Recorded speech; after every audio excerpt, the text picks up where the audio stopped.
FDP committee member presents.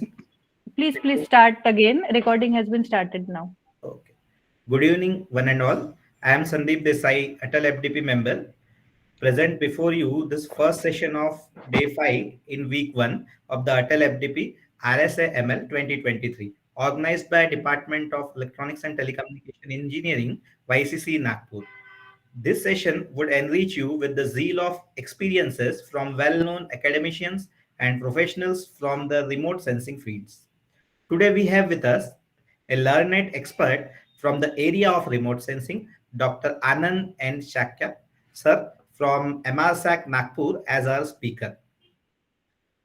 Let me introduce sir. Dr. Anand N. Shakya, sir, is currently working as resource scientist in Maharashtra Remote Sensing Application Center, VNIT campus, Nagpur. Sir has completed his BE and MTech in Computer Science Engineering from Amravati University and Pune University respectively. Sir is professional doctorate in management from National Institute of Management, Mumbai. Sir has also submitted PhD in Computer Science and Engineering from Nagpur University. Sir is currently Sir is currently Joint Secretary in IEEE Nagpur section. Sir have the professional memberships of IEEE as a senior member, ACM as a professional member, life members of Indian Society of Remote Sensing and Indian Society of Geomatics, ex-member of 6 IEEE technical communities, social interest groups. Sir have more than 22 years of experience. For 18 years, sir served in remote sensing and GIS tech. Sir is acting as the project coordinator for various state and national level projects in GIS domain, out of which one project is shortlisted for national award in e-governance. Sir have evaluated research proposals from Ministry of Environment and Forest and DST, Government of India.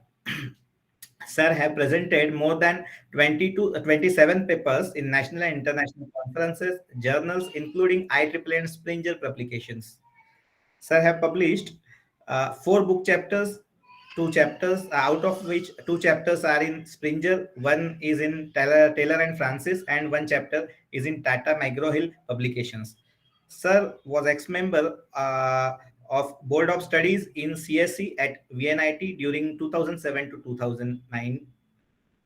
Sir was also acted as editorial board member, reviewer for various national, international conferences, journals, prominently Landscape and Urban Planning Journal from Elsevier publication. Sir has delivered several invited talks in national and international events. Sir received Best Doctoral Research Award in the Research Symposium at 11th IEEE Conference, Indicon in 2014 in Pune, Maharashtra. Sir have also received Scotch Order of Merit Award during the 45th Scotch at Hyderabad. Now I request Dr. Anand Shakya sir to proceed for a session and light up all listeners with your expertise. Sir.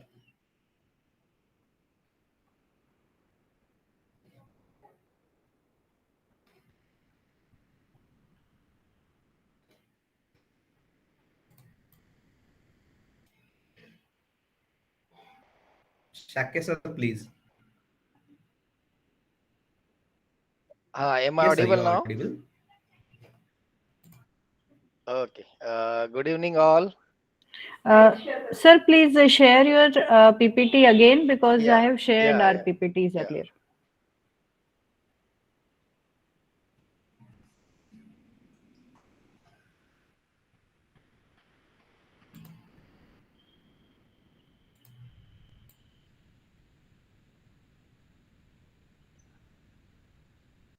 Yeah, all of you can see the slides. Yes, sir, it is visible.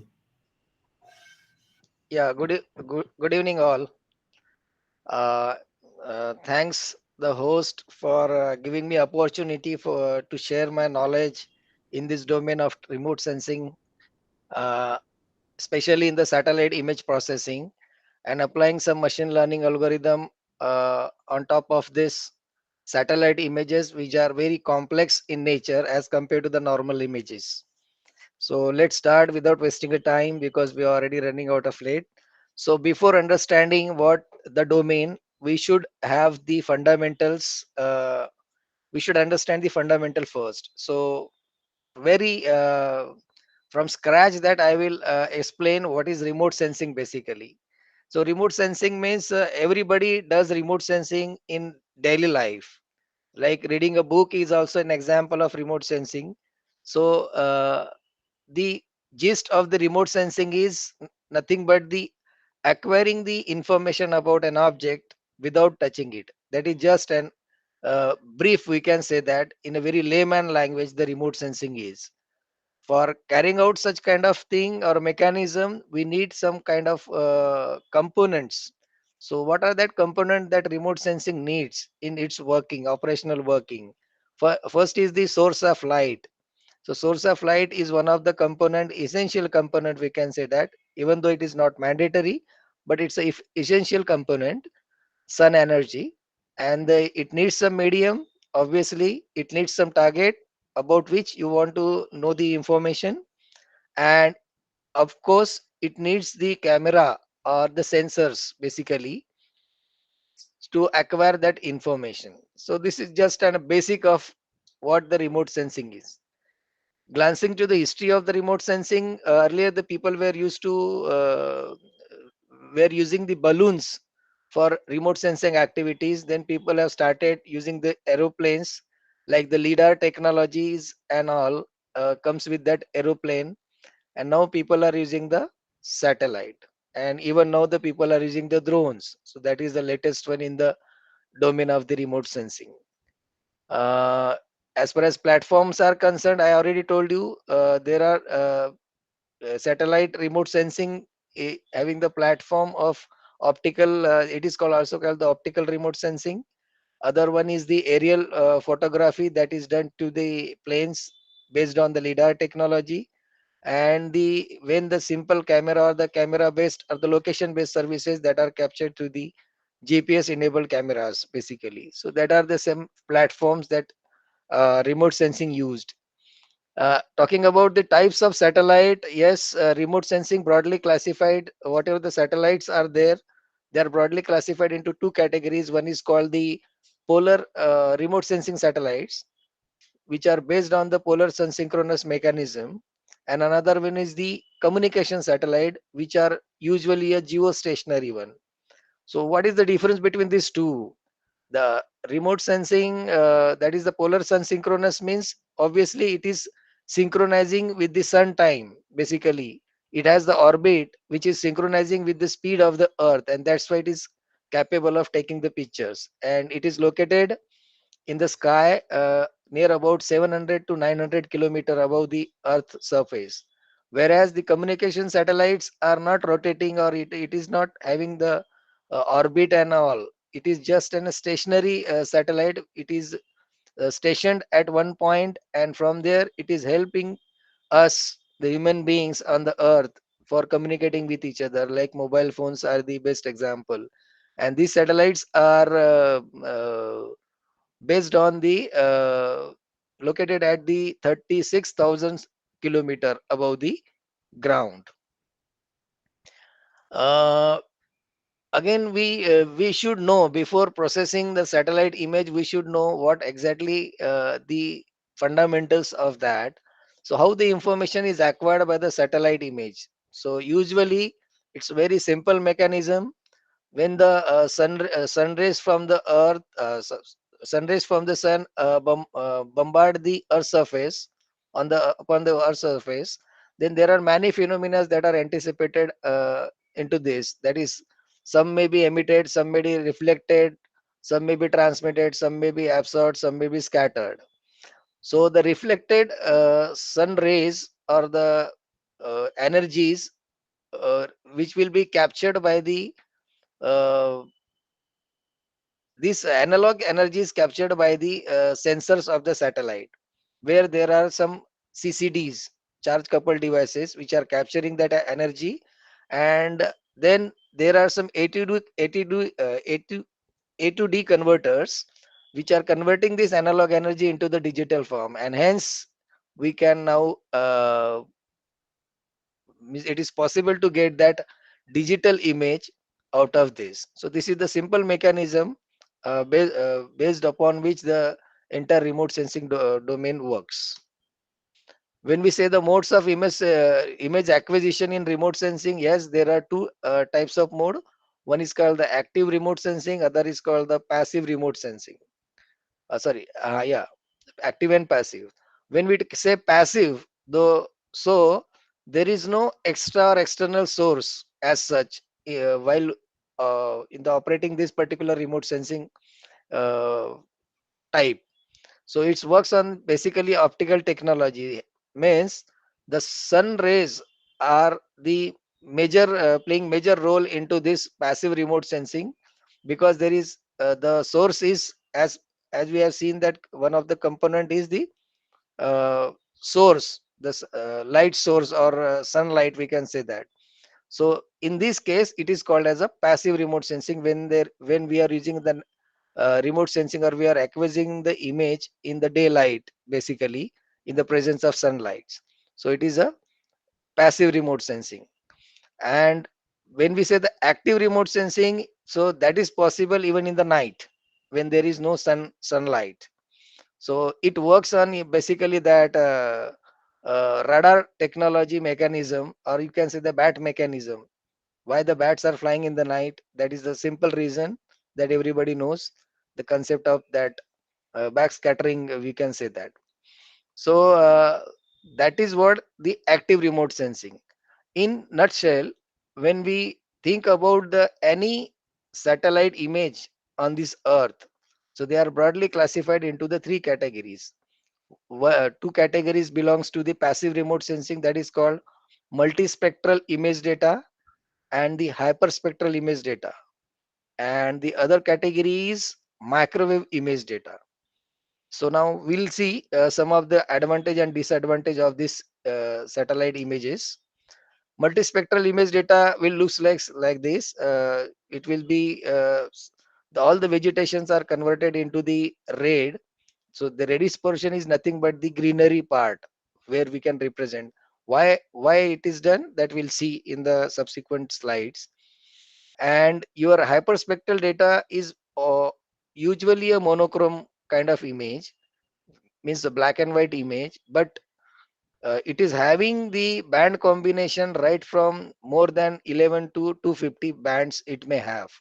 So that is what the its information content is too much, and that's why it can be specifically used for the vegetation discriminations, or the vegetation analysis, we can say that, to specifying specifically categorizing the types of trees even. So these particular hyperspectral images are used, whereas the multispectral images is having the band ranging from your more than one three minimum three band and maximum 10 bands now, later in the latest satellite worldview images that is having. So this is all about the hyperspectral, and we can merge these images even, that is called the data fusion.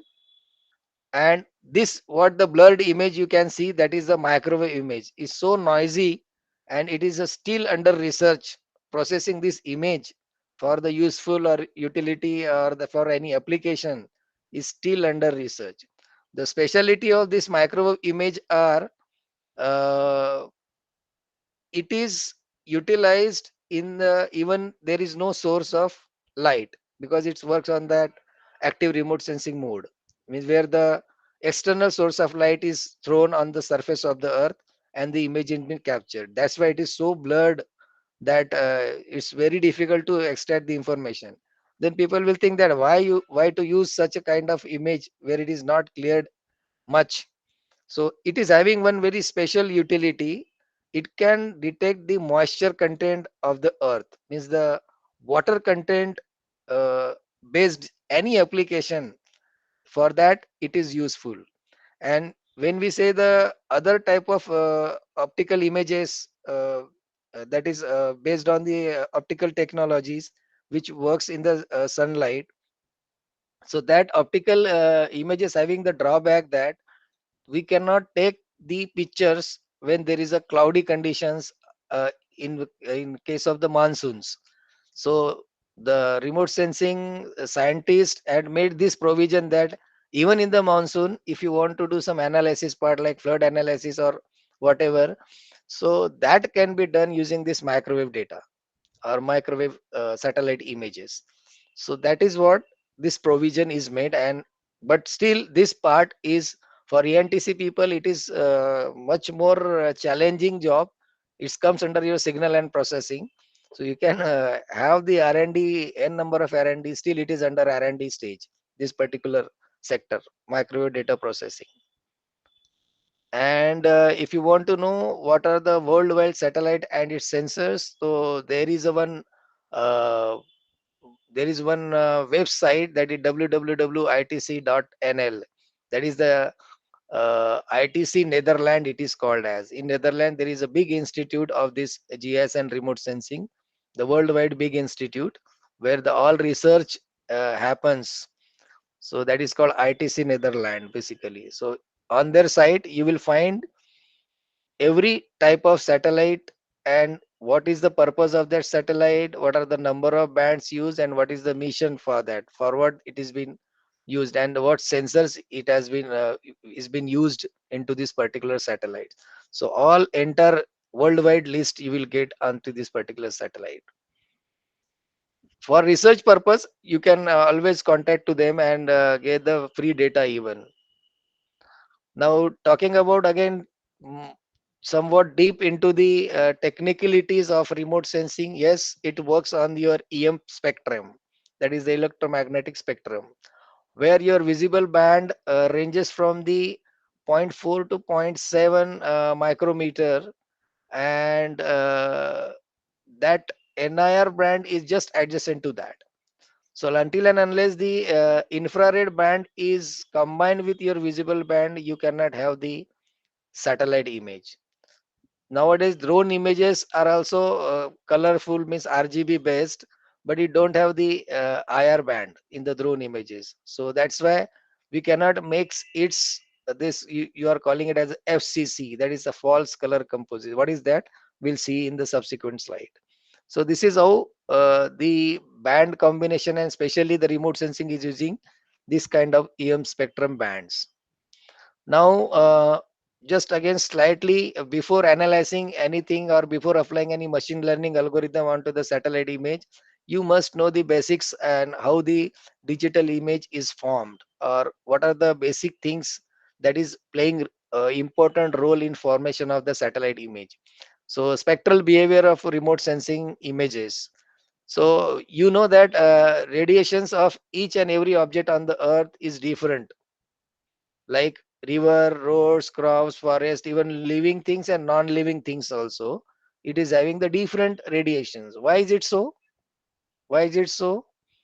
Because it depends your radiations, means radiance value or the radiations from your each object depends on the physical and chemical properties of that particular object or living or non-living thing.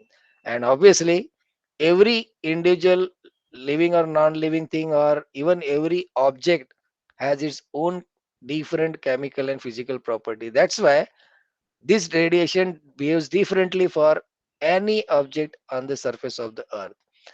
But how that radiation, now I told you that how that digital image is being captured when the sun rays bombard the surface of the earth, the energies, analog energy is reflected, and that is captured by the sensors in the CCDs in the satellite, that satellite, that particular component. So that sensors are catching this radiance value, and then it is converted into the digital by this A to D converters. But how that pixel is been converted, so what are the basics of that? So in remote sensing, it is you can say assumption or it's a fact that anything on the surface of the earth is a blend of your soil, water, and vegetation. These three are the basic component which are the main playing vital role in formation of your pixel values of that particular satellite images. So these spectral signatures helps in distinguishing each object on the surface of the earth, basically formation of these pixel values. So image analysis can be done using the spectral mixing or unmixing kind of thing. That is a technique used in the hyperspectral remote sensing images. Even NASA is having the spectral library for almost all features that exist on the Earth, but that may be in the with context to the USA climate, not the Indian climate. So, means maximum they have. Even I have also asked them to send this. I have requested JPL Jet Proportional Lab of NASA to have the spectral library during my PhD work, and really they have sent it, and it was just 280 rupees for me because that is free. The shipping charges you need to pay at that time. So everybody can ask for spectral library of this. So the remote sensing and the GIS. GIS is nothing but the map technology or the formation of the maps or the useful information from the remote sensing images. So how they are linked? Obviously, when the satellite um, make the acquisition of the images from the digital images, they are sent into the to the ground stations.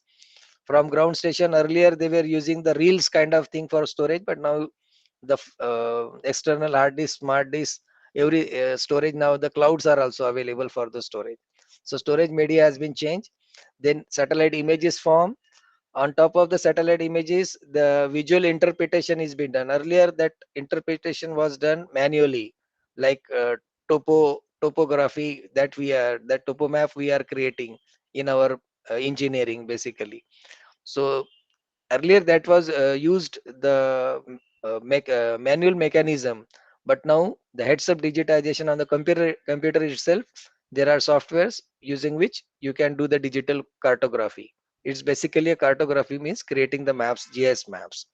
Then that all maps are converted into the digital format, and then layer wise information is being stored, and then we can print any kind of map. So we can print the map of Nagpur, showing your plot boundaries, overlay on your vegetation or whatever the earth surface. So there may be plot boundaries may be different, road networks may be different, building networks may be different, lakes may be different, any layers that you can imagine or you can see on the surface of the earth. So this is how that is related. Now coming to the other main point, that is what using the algorithms. So there are many softwares for satellite image processing. That is the ERDAS Imagine, NV, PCI Geomatica, eCognition, Intergraph, Geomedia, and MATLAB. These are the proprietary softwares, and there are OpenCV and GRASS. These are the open source softwares for this. And there are many open source tools. Those who want to do some programming, even your deep learning or kind of any reinforcement learning or any kind of algorithmic approach, if you want to have, so there are GDAL libraries are available. Open source libraries are available for doing anything into this particular domain. Just brief of the Indian Imaging System, ISRO, they have started and launched their first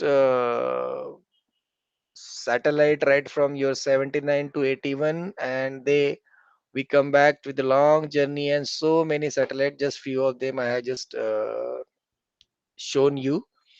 And really, the future may use the nano satellites, and they will use the mobile phone for image acquisition uh, as proposed by the ISRO persons. So usually we meet to the ISRO people because this is our same domain. We are this belongs to the same fraternity, and there we come to know that yes, ISRO is going to have this nano satellite kind of thing, and they may use the mobile phones even for image acquisitions. So if you talk about the capabilities of the Indian Imagine, ISRO's capability of the sensors that has been used so far. So in the very initially or the initial stages, like our father of remote sensing, Vikram Sarabhai, he was the first, and then take up by the Abdul Kalam Saab, and so many scientists have taken up the things. So when in the initial stages, the resolution of that particular images were 1 kilometer. So that is called the special resolutions. And now we have come down Indian. I am talking about the Indian sensors. We have come down to the 1 meter resolution. Even now, the latest satellite is launched, that is Cartosat, which is having 30 centimeter of resolutions. That is not. I didn't update this site, but the latest one is the 30 centimeter special resolution. Do you know the resolution? What does it mean by resolution of a satellite image? You know the resolution of your simple images or camera images. You are saying 30 megapixel, this and that. So the resolution means a 1 pixel of that particular satellite image will represent that much distance on the ground. So that is what called the concept of the resolutions. There is a concept of repeativity also. The repeativity means, suppose satellite touches the orbit of that particular satellite touches the Nagpur at 11 on the say first Feb. So in the next time, suppose it is having repeativity of 10 days or 11 days. So that many days after, again it will come on the same point and take the pictures. So this is called the repeativity of that particular satellite. So that is some of the concepts that one must know while venturing into this particular or dealing with particular domain. There are many applications of the satellite image processing, right from the data analysis, uh, 3D mapping, digitization, pattern analysis, surface modeling in the flood analysis, digital terrain, any 3D kind of things, we can do that. DM extraction, digital elevation model that we can extract, and land cover means the maps we can, digital maps we can create.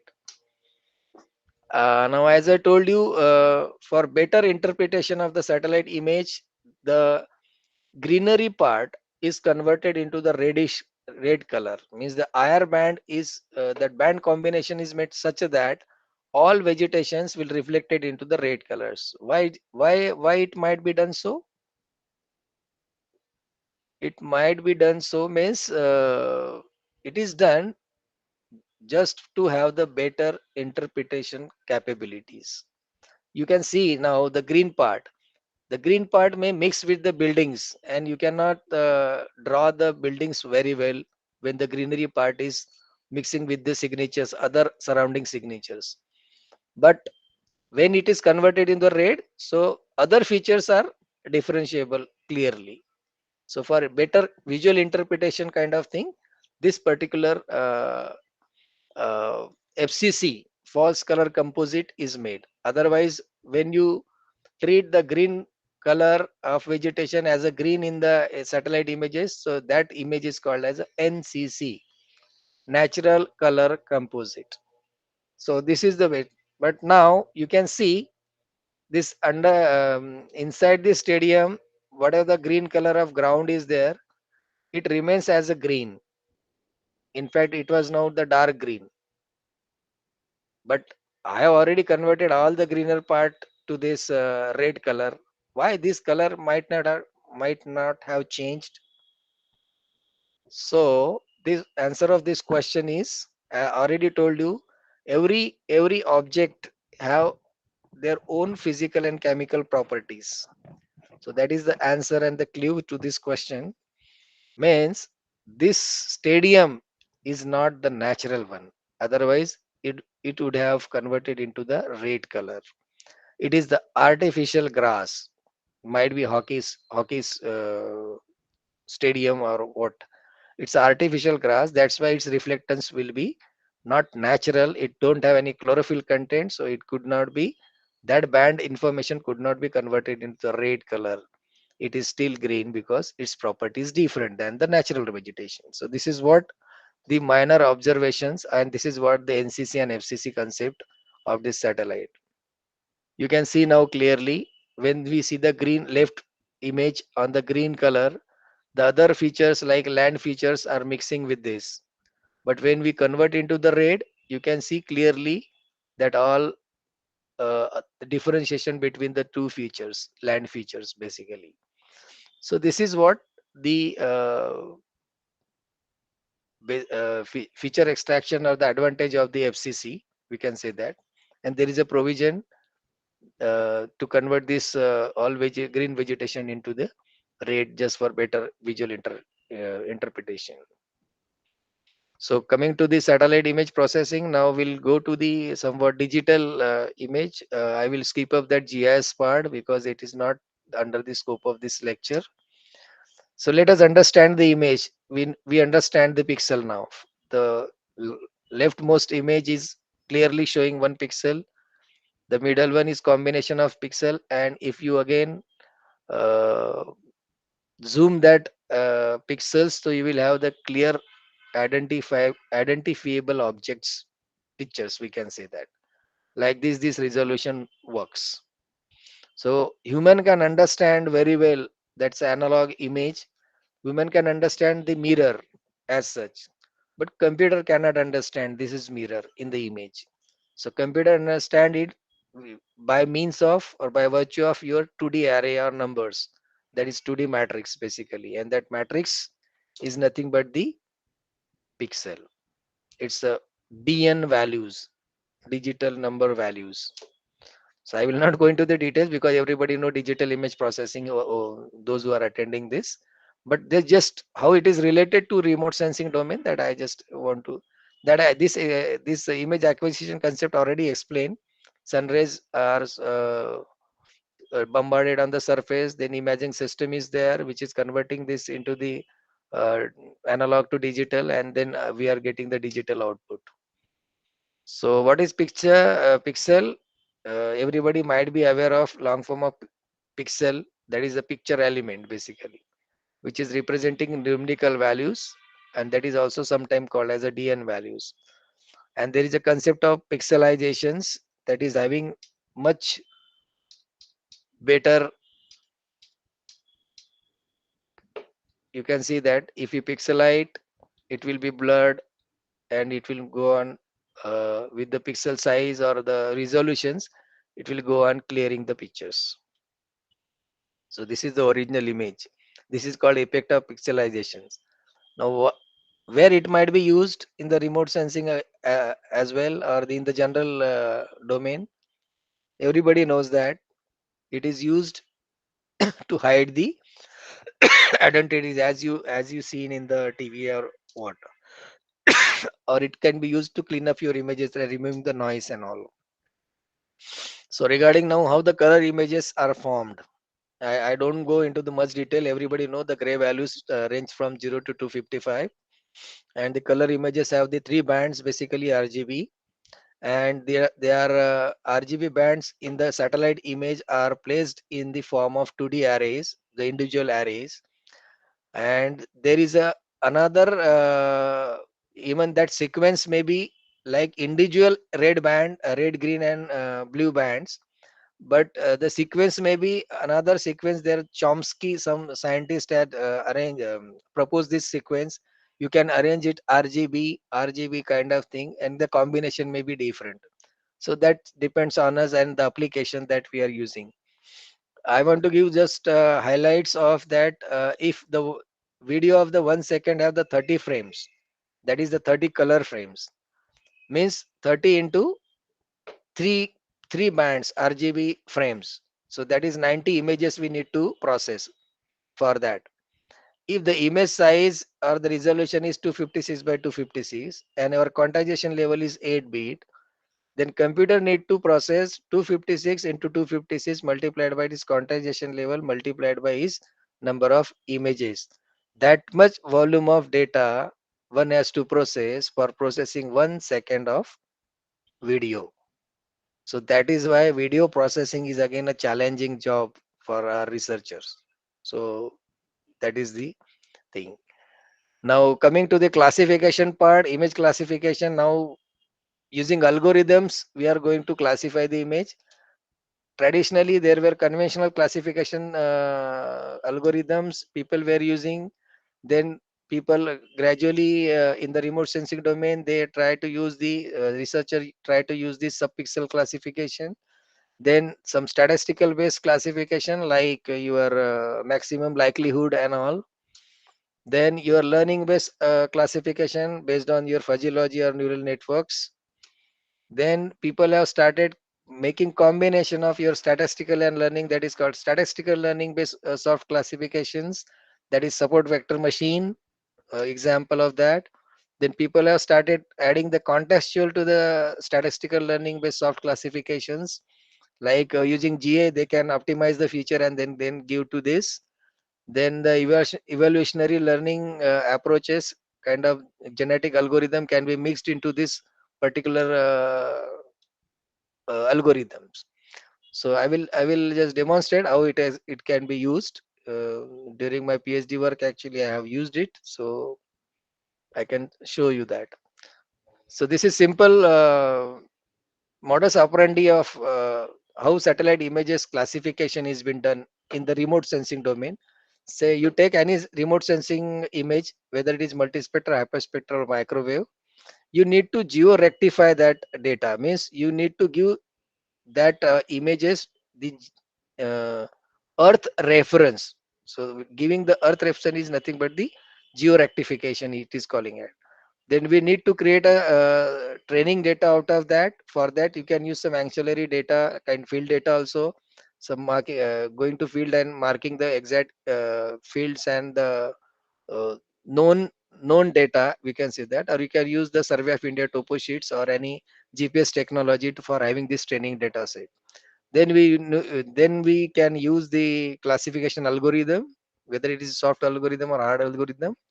And we can use the multi-source approach as well, ensembler classifiers or any other multi-source or multi-sensory data we can use for classification. And after classification we usually do the accuracy assessment, and that is validated on the ground. So how that all these things are done, I will give one very brief idea about it. So this is how to create a training data set out of the satellite images.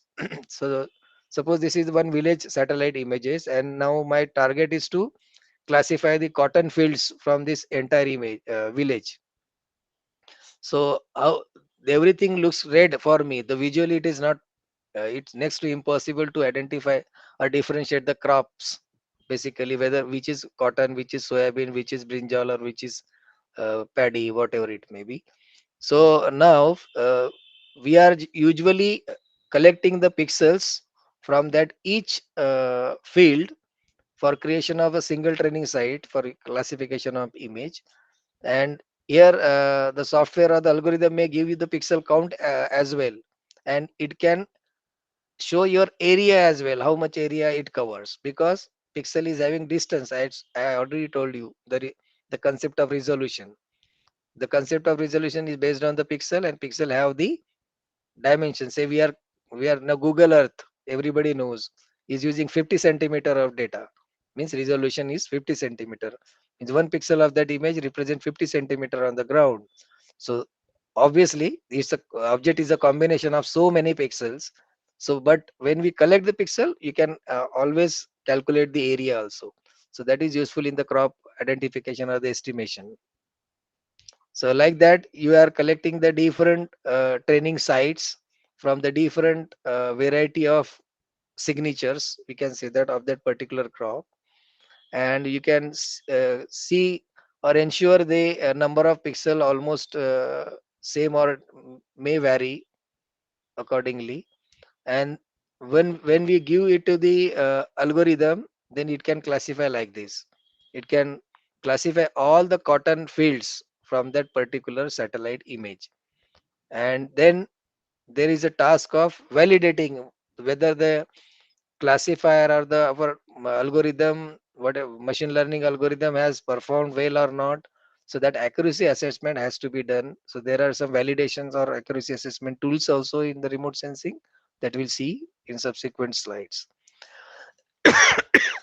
So the when we use the SVM algorithm for classification of this, then we have taken the suppose 6 different training samples, and number of pixel is almost we intact to the approximation to the same one. Then accordingly, that data, the total cotton zone area was there of 85 hectares, and the classified one is almost getting the double. So this particular experiment shows that the classification accuracy was not totally depends on your number of samples.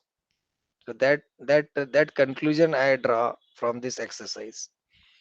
So that was one of the we can say that findings. So let us have the demonstration. I would like to show you some demonstration how that digitally classified images is been used.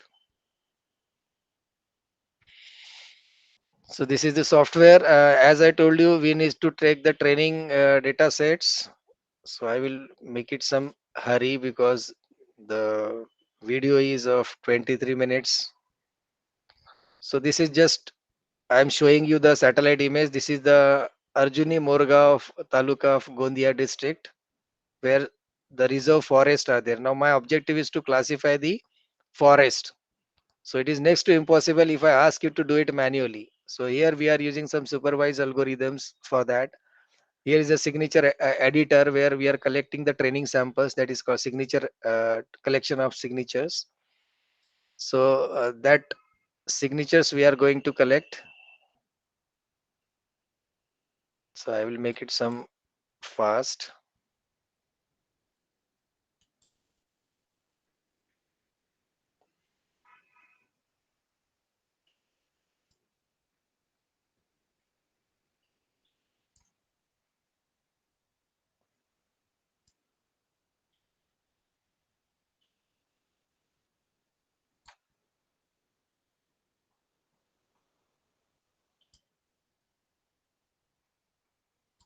Sorry.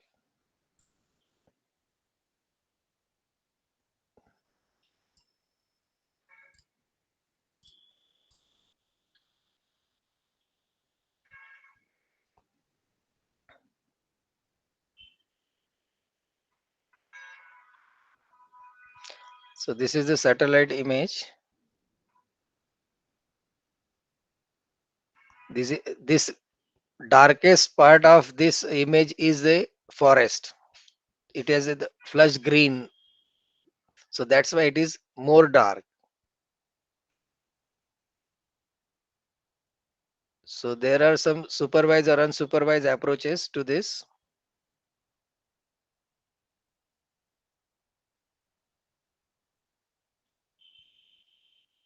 So there is a signature editor is there where we are supposed to collect the training samples, and then we can mix up that all training samples as well to have the range of the pixels that will denote the forest in the satellite images. So this is how the training samples are collected. So different signature, different conditions we can collect, and we can add that training samples to this particular and we can rename that training samples. So we'll give the training sample of the forest, we'll give the training sample of wasteland, we'll give the training sample of buildings, water, and we can end by doing this after collecting all the training samples. When the training model is created, then we can apply it to the entire image for testing, and we can classify that entire image. So this is how the gist of this particular digital image classification using some algorithms.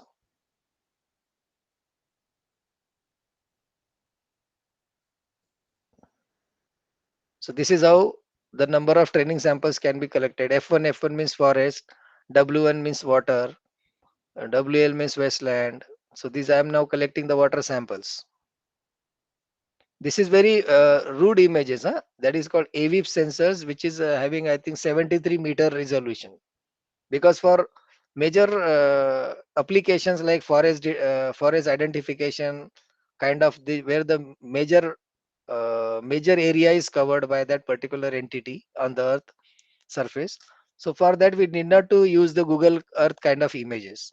The Google Earth kind of images can be utilized for the uh, higher side of applications, like urban applications, specifically for property taxations, for identifying encroachments. That kind of applications can be envisaged using the high end or high resolution satellite images. But for other applications where the widespread areas are there, obviously you can use the low resolution images. So like this, every samples is been collected.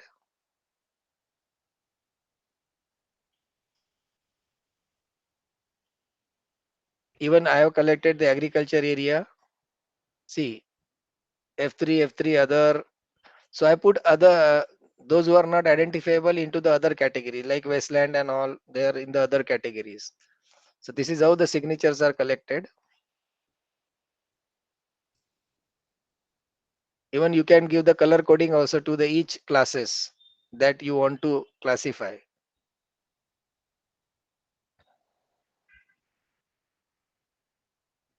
And you can merge also. See, now I am merge it also. Forest, all the whatever the samples I have collected, F1, F2, F3, that is merged into the forest category. W1, W2, W3, that is merged into the water category, and the other is the other category. So this is how the signature file is created, .sig, and then you can apply this all merged pixel uh, training samples to the some supervised algorithm, and then you can classify that image really.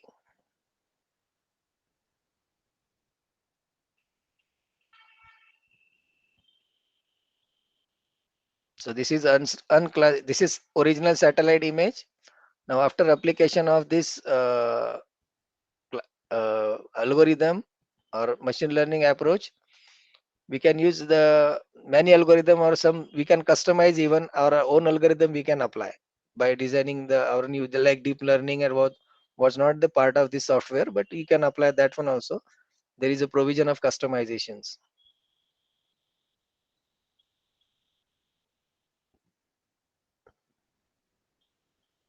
So here we are using fuzzy or parallel piped kind of algorithm.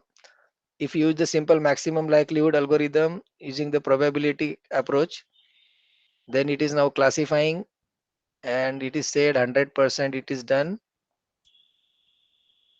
So where it is stored, we will go to that location and then we'll load that image, and this is how you can see. So you can see now the greenery part is classified as a forest, water is classified, even the small patches of water is also classified very nicely, and this yellow color is there, that is all agriculture or wasteland, other categories means. So this is how your satellite images are being classified.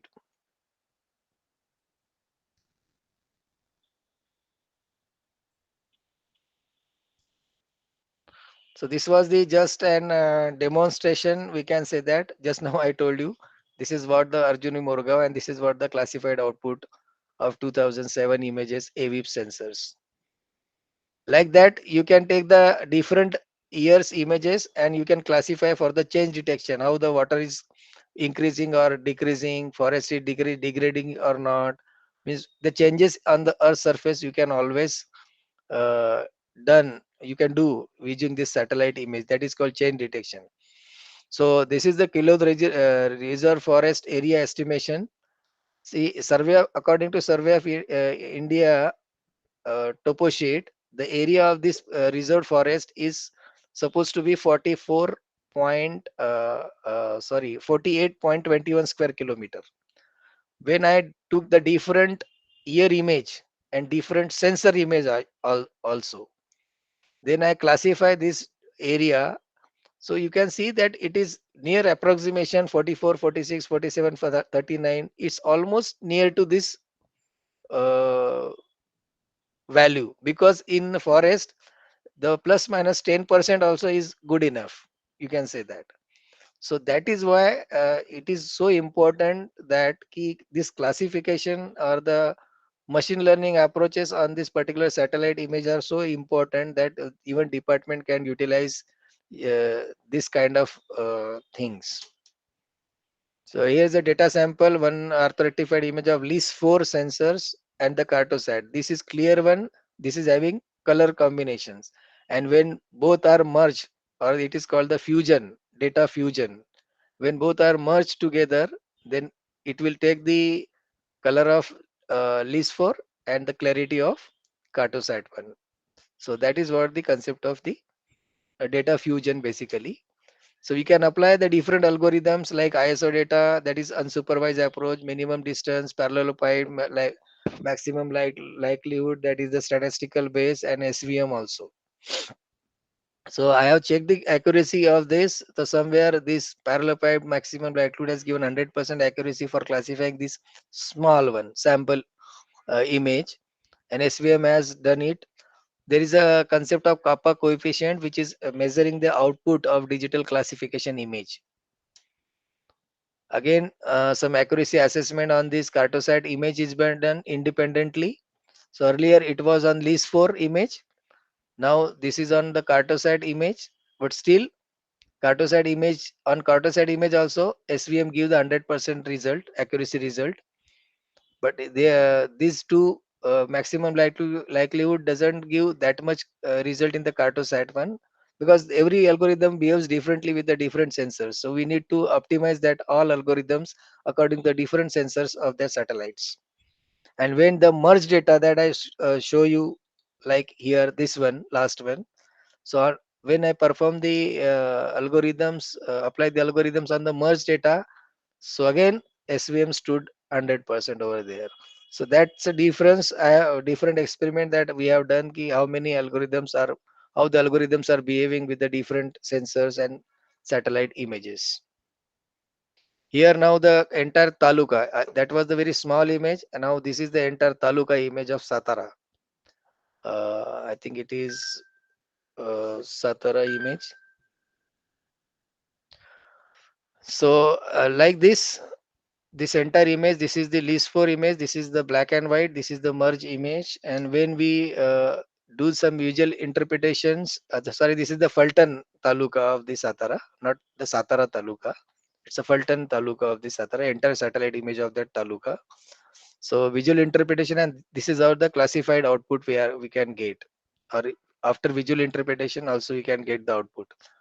And this is the classified digital classification output. So earlier this was the visual interpretation manually done. This is digitally done. So this is how we can classify the raster images agriculture area of the Fulton taluka, entire taluka.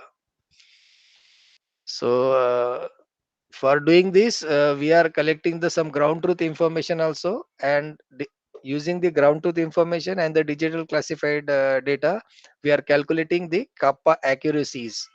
So that kappa is the concept, kappa coefficient is the concept or the formula using which we are validating the accuracies of the classified image for any particular layer. So this is the GCPs also can be collected. You can go visit the grounds and you can collect the samples, and that samples are been used into the kappa coefficient, that is called confusion matrix. So in that one you can input that your ground information, and uh, you can know the what kind of accuracies that digital classification has done with respect to the manual one. Like this agricultural land and wasteland has been calculated, overall accuracies has been calculated, and the kappa accuracies has been envisaged under this. This is a formula of that kappa, theta 1 minus theta 2 upon 1 minus theta 2, where the every entity summation of xi upon n, and theta 2 is the summation of xi plus x plus I upon n square, where xi is the ith diagonal element, I is the marginal total row, plus I is the column, xij is the ith diagonal element, and this is what the formula. That formula can be depicted into the programming, and you can evaluate the accuracies. When used the fuzzy based maximum likelihood algorithm on this, the accuracy was just 57%. But when I run this support vector machine algorithm, my own code of support vector machine onto this algorithm, then it doesn't give any output. Even I keep my machine on for 8 hours continuously from 10 p.m. to 10 a.m. Means while leaving the office, I run that algorithm, even though my machine was the workstation based. It's a Xeon processor is there in workstation. So it is 3 lakh machine actually. It's not simple PC. So that Xeon processor kind of configuration also, this support vector machine was unable to process taluka level data. That's why it is under research. Algorithm is good. It's a proven algorithm worldwide. Many scientists, researchers has say ki support vector machine is supporting like anything to any application. With it is good for multidimensional problems, but it is still under research, that you can do lot many research that how it can be applied to the bigger size of data, the big data. So in the big data, if support machine works, means the fantastic result we will have. We have attempted some of the things, but not to the as per the to the power of satisfaction, we can say that. So need to check all possibility reason for implementing svm on the whole image, the big images. The concept of data scaling need to study in deep, means the data normalizations, data scaling. Then there are many factors. One of the is the gpu. So the cpu, why need the parallel computing then? In the case of this, especially satellite, for handling the satellite images, which may be vary in not in mbs size, it may be in gbs, or some satellite the mosaics are in tbs also. So this GB data, to process GB data with the this kind of algorithm, the state of the art algorithm, machine learning algorithms, is really a challenge. That what I feel. And people can do lot many research on this. People have done it in the bits and parcel, chote chote the small size data always it gives text data, so no issues. SVM perform like anything, but to the graphical data like satellite images, it is not performing well, that I concluded. So when we say the cpu based, so cpu based processing is core based computing, less energy efficient, less floating point power it has, fixed hardware choice is that, and cannot increase your speed with the cpu. But whereas if the processing is gpu based, the graphics card based computing, more energy efficient it is, more floating point power it has, specialized hardware can be uh, fabricated. You can have your own graphic card or the some sort of devices, hardware device, where you can process these entire things, can affect processing speed like anything when you use the gpu base, like that CUDA and all. So I think everybody aware of this SoC concept, that is the system on chip concept, which is combining this CPU, GPU, DSP and IO kind of thing, and single chip solutions that is there. But I will not discuss much into this. The future will see all consumer chips converges to the SoC. SoC is the future of computing.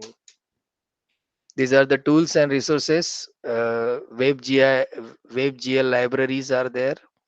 Some of the I just mention here some of the libraries. There are n number of libraries. If you go to that digital open source GIS softwares or libraries, so you will find the all resources over there.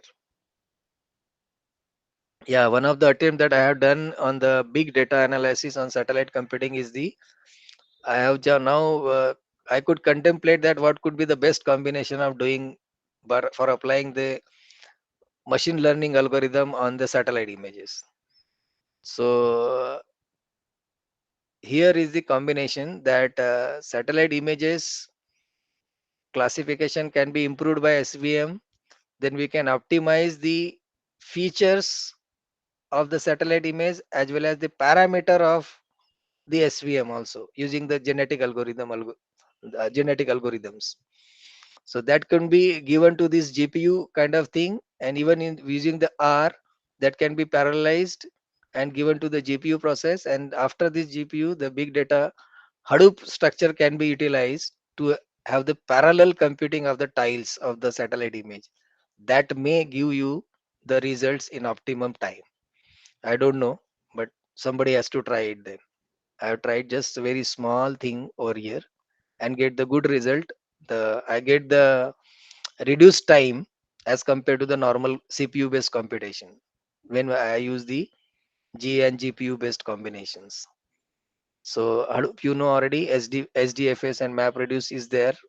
So that doesn't miss, that is not for you. So latest trend in computing, everybody know deep learning, which is used to reduce the data traffic propagated back to the data centers. Basically, Amazon GPUs with DL and Google DL on TPUs, Microsoft Field Programmable Gateways, FPGA. This is the good one. The latest one, not latest one. It was latest before the 2 3 years. Now again the concept, many concept has been evolved. Digital currency is there. Means the computing domain will be the good for the future. With the concept of metaverse, now the people will start talking about the blockchain and the digital currencies only. The application of your specific integrated circuit, the edge computing, which is the method of optimizing your cloud computing systems by performing the data processing at the edge of the network near the source of the data, so that it will minimize your transport time, the trafficking time. You can see that IoT already people have started industrial IoT combination of edge computing and deep learning. Then robotics, obviously, the DL and EL may be used in the military and industrial application. Accelerators or the 3D AR and VR technologies can be used in gaming and 3D models. That is the future. And the cyber security AI is being used nowadays. So this is all the trends in computing. We can say that. So I will not go into the deep of the details of the each algorithms. The very shortly I can spell out. Deep learning is nothing but the neuron-based machine learning algorithm, where it is a CNN basically, and means it's based on the neural network concepts.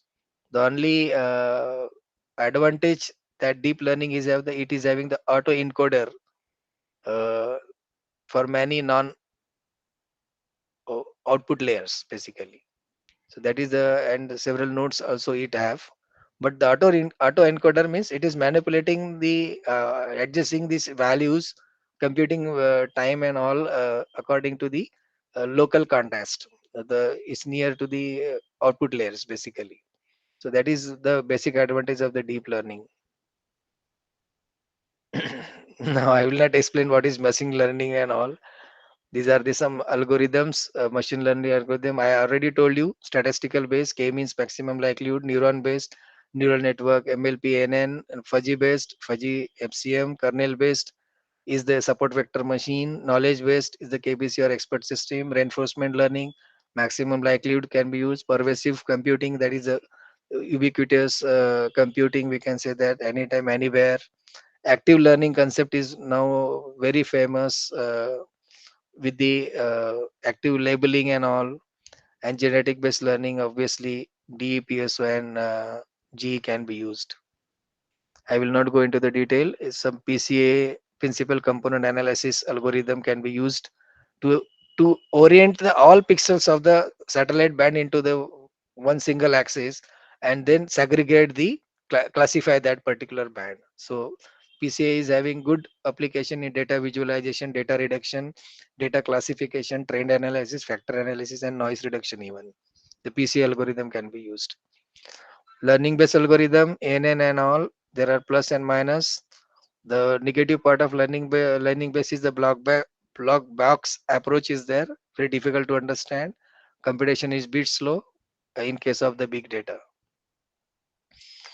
The slower in the higher dimension of dimensionality of data, we can say that fuzzy logic is basically is nothing but the degree of truth, where the output is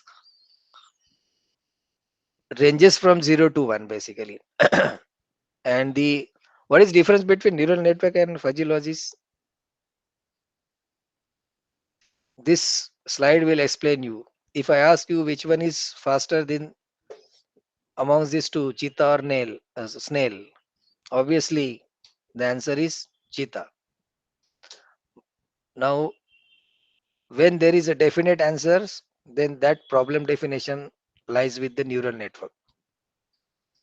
And now I ask the question, which one is faster? Tortoise, snail, cheetah, or dog, puppy? Then you may say dog is, somebody say dog, somebody say tortoise, somebody say cheetah, but it should have the relevancy.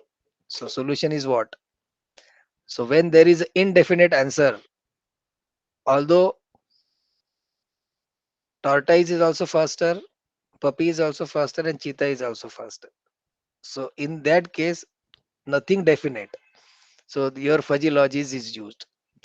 So the solution is, in the case of fuzzy logic, you need to sort it out from slowest, slow, fast to fastest. So this is the range of values you have from 0 to 1. Then that is the basic difference between these two, fuzzy logic and neural network. About statistical learning algorithm, it is proven algorithm is overcome the drawback of the poor support for the higher dimensionality slow computation by neural network, poor generalization by ANN classifier. Obviously, it has high dimensionality, high computing efficiency, good in generalizations also, but with the small training set that I already explained you. And the control accuracy versus complexity functions can be estimated, and superior performance is classifying your hyperspectral data even, but not microwave. So that is what the researchers has found out. Evolutionary based algorithm, I will not go into the much detail. GA and DA are the best example of that. Yeah, this is I just want to share that how satellite image feature selection is being done using genetic algorithm and SVM. So I have just converted that satellite image into CSV format first, which use the band. These were my system parameters. Almost the processor was the Xeon processor. You can see that with the dual CPU. Then I set the GA parameters like population, generation, genes, mutator selection, and encoder systems and all, number of iterations. Then setting of the SVM parameters done. First experiment is done using linear kernel of the SVM. Second experiment is done with the RBF kernel of the SVM, and then perform the experiment.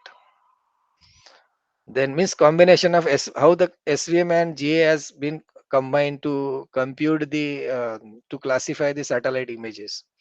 So our first experiment used the linear kernel, where I have started my experiment on Friday, December 4, 2015. I have done this, timing also given, and my ended my experiment of this using this combination, because both are deadly combinations, even though they are accurate, but how they will behave on the big data, that was the big question. So that's why that experiment I have performed, and that took around 4 days, 8 hours, 32 minutes, and 38 seconds to give the output. 104 hours. That many days I keep my machine on continuously without doing anything in my office. So that was the linear kernel, and when the RBF kernel giving good result as compared to the linear, because linear is not using its own intelligence, we can say that, but RBF is using its own intelligence over here. This kernel is good enough to have the more accuracy. So that's why experiment started on December 12 and then it's end on December 14.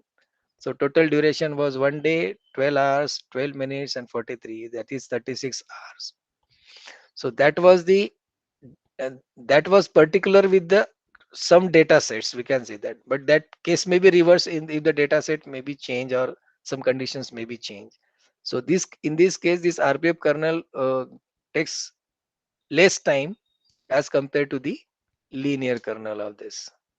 So that was just an experiment that we have done, and such kind of experiment one should do.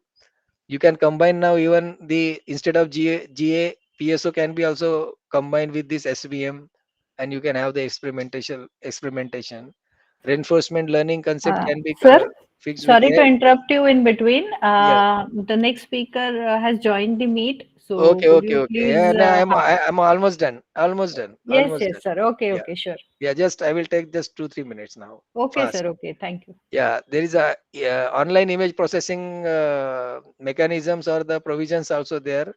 www.ipol.im. So you can do the online image processing. That is again under research. You can do wonders into this field. So many algorithms, people have so many images you can classify online. So this is the output of the Maharashtra. That is the digital elevation model. You have the elevation data of entire Maharashtra. If it is draped with your satellite image, then elevation looks like this. Futara Lake viewed from Ambazari hilltop. This is rude one, huh? It's not the process, exactly process one. अगर drone का data है, if the drone data is there, then it will look fantastic again. I didn't include my drone 3D images over in this particular one. So this is fantastic. This is called anaglyph. If you see with that sunglasses that we usually solar eclipse using during the solar eclipse, you will see this all picture 3D. This is the 3D photo print, we can say that, anaglyph. Lonar Lake. If you have time, then we can have the look on this 3D of Lonar Lake, but okay, we don't have that much time. The Uh, satellite image can speak. This Sir, is the Nagpur we image. can have if you are having that 3D, no issue. Yes, yes, yes. No, no, but we don't have that much time. Okay, okay, fine. So, so how this section is what image can speak basically. Yes. You can interpret, even the normal person can interpret the image next time whenever you came across the Google Earth. So this cross section always indicate your airport. So this is the Nagpur city and this is the our airport. This black color anywhere in the satellite image is a water. So this is Gandhi Sagar Lake, Futara, not Futara, sorry, that near Raman Science. So these are the two Maharashtra entire satellite images taken in two different seasons. The first one is a monsoon season because this is all greenery part, maximum greenery. When we will have the maximum greenery in the monsoon season. But in the latter version of this Maharashtra image, somewhere in the cyan color means that they are not greenery. They are some dreaded one or the soil is exposed, like kind of thing. So that is not, that might be in the summer season. So like this is also airport in the close view, and it is the Shivaji International Airport. You can see the planes are hanging on the these hangars. So many planes. So this is the bigger airport as the Mantralaya part. I will take the stadium, Wankhede Stadium. This is the Pune COP, College of Engineering Pune, Mula Muta River Meet. That is the, what we can say, that boat club of COP. I have done my ME from there, so that's why I'm showing you. Solapur city. In between Solapur city, there is a lake. Siddheshwar temple is there. So you can see that white portion means building, and the black portion means water.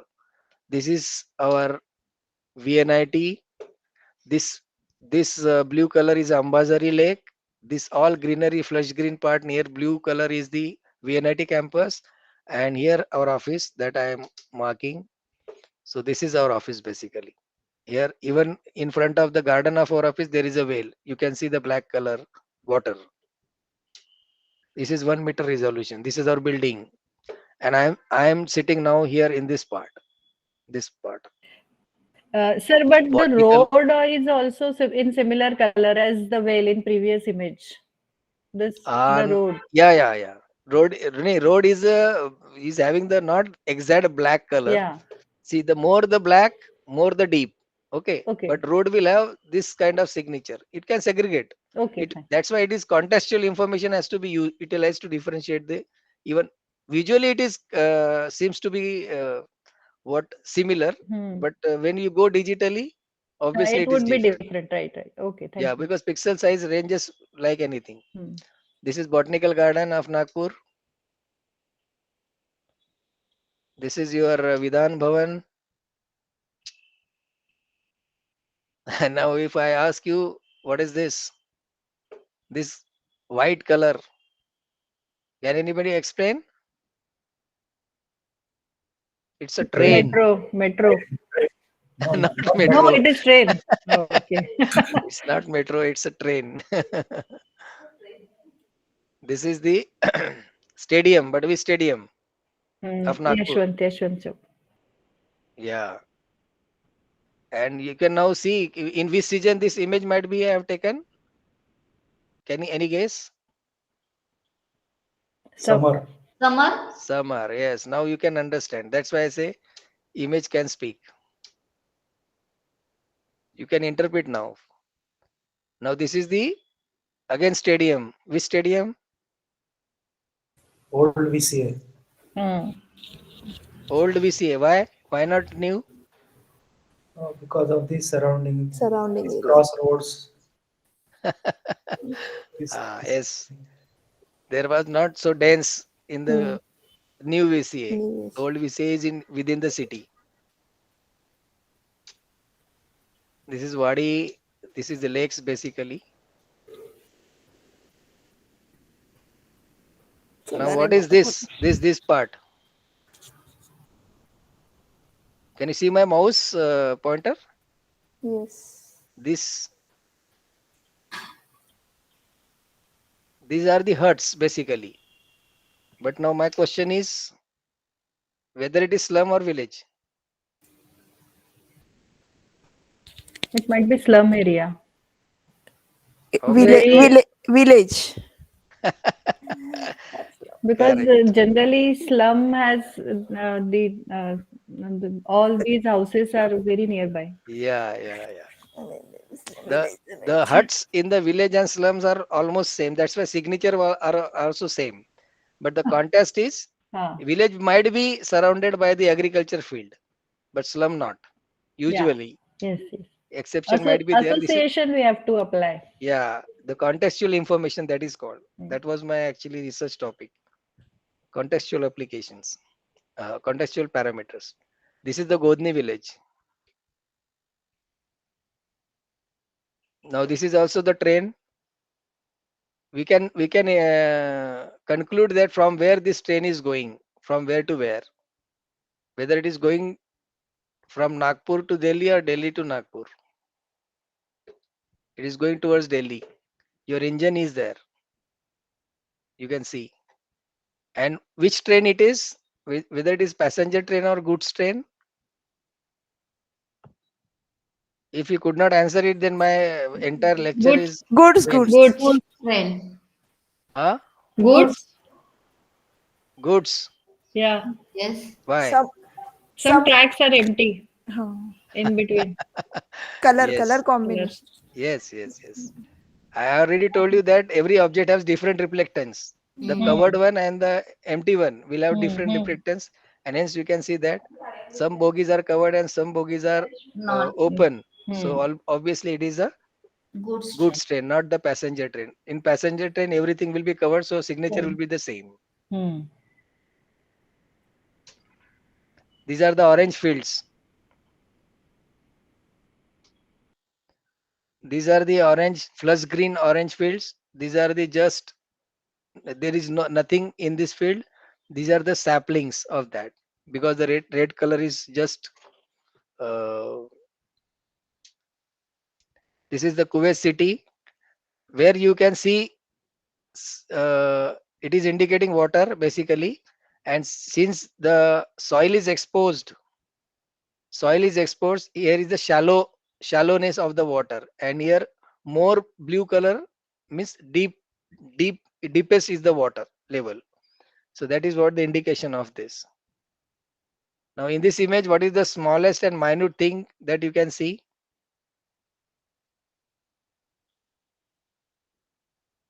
Okay, I will not take your time because other can you Vehicles? see? Yeah, can you see this badminton court here? Four Yeah. persons are playing. Four Yeah. dots. Yes. These are the smallest one. This is the Palm Island, Dubai, and this is the fantastic picture taken by Columbia Shuttle, where our Kalpana Chawla was there at the last moment. It's a fantastic picture where entire UK and Atlantic Ocean in the day, and entire part of the Europe and Sahara Desert and Africa is in night. Thank you very much for your patience listening. Thank you, Dr. Anand Shakya sir, for encouraging us with your informative session. I assure you that many of us are inspired and will take remote sensing as an opportunity for research henceforth. Is there any questions for participants from your participants? Do you have any questions?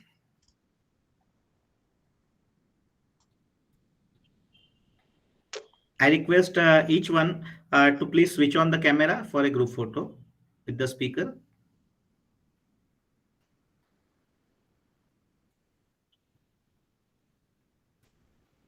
Good evening, Dr. Anand. Very good. Very inspiring. You are in VNIT? Anand sir. Yeah. Sir, NC Shivprakash sir is here. So he is talking to you. Yeah, please. Yeah. You are in VNIT. Where are you? Yeah, I think I am not much audible. Yes. Yeah. Where are you working at the moment, I asked? Sir, he is from MRSAC. Oh, great. It is situated near VNIT, beside VNIT. VNIT campus. Okay, very nice. Good. Wonderful. Very nice. Good job. Yeah, thank you, sir. Thank you. Dear participants, please switch on your video. I had interacted with the Mushrif sir actually at before. Yeah, that's how it should be, And you have also online test you are given, and then everybody has passed. Thank you. That's nice. Actually, in my introduction, the host says that I am joint secretary of IEEE subsection. I was at the time of installation of the Nagpur subsection, not now.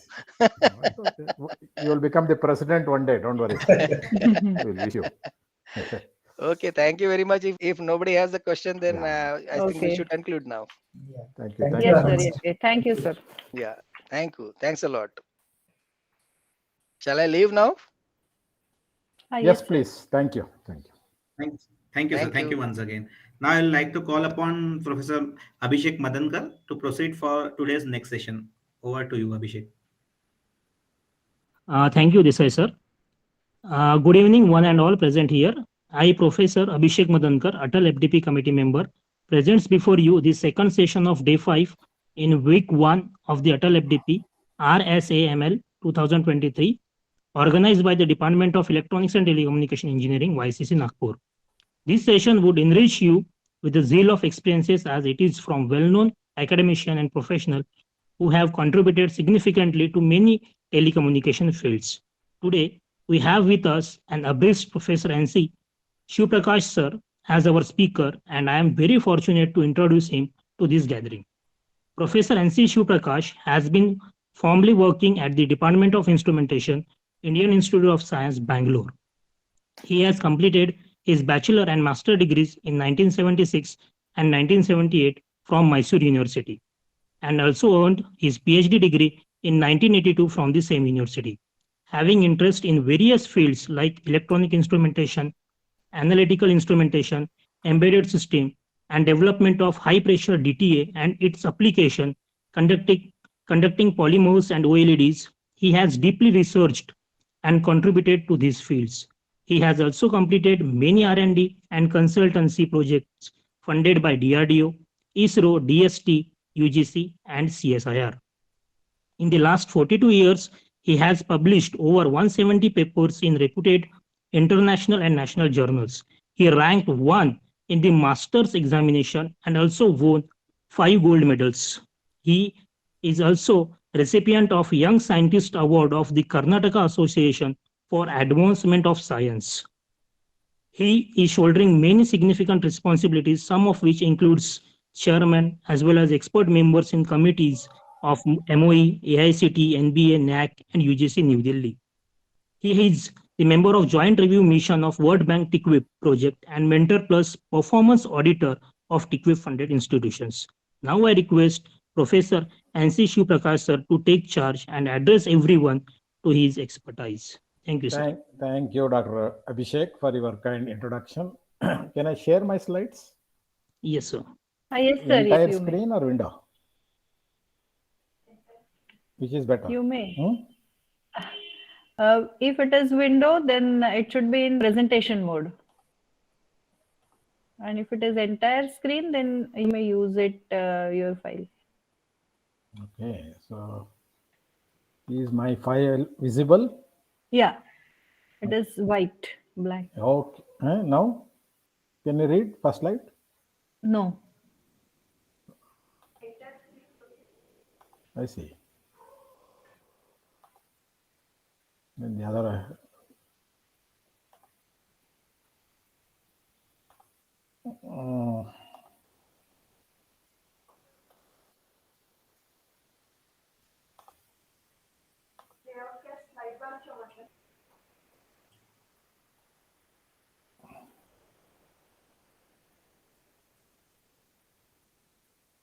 Yeah, anything visible yeah. now? Your desktop is visible. You may open your presentation.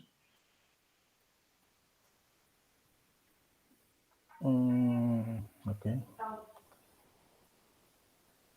Yeah, please confirm if it is. Okay. Yeah, it is visible in PPT form. Yeah, you want full screen? Yeah. Thank you, sir. Thank you very much. And at the outset, I would like to thank the organizers. I'm very happy. I mean, I'm part of the YCCE. I just few things before I start. This FDP is being attended by nearby colleges also, right? Yes. Anybody other than YCCE is attending today?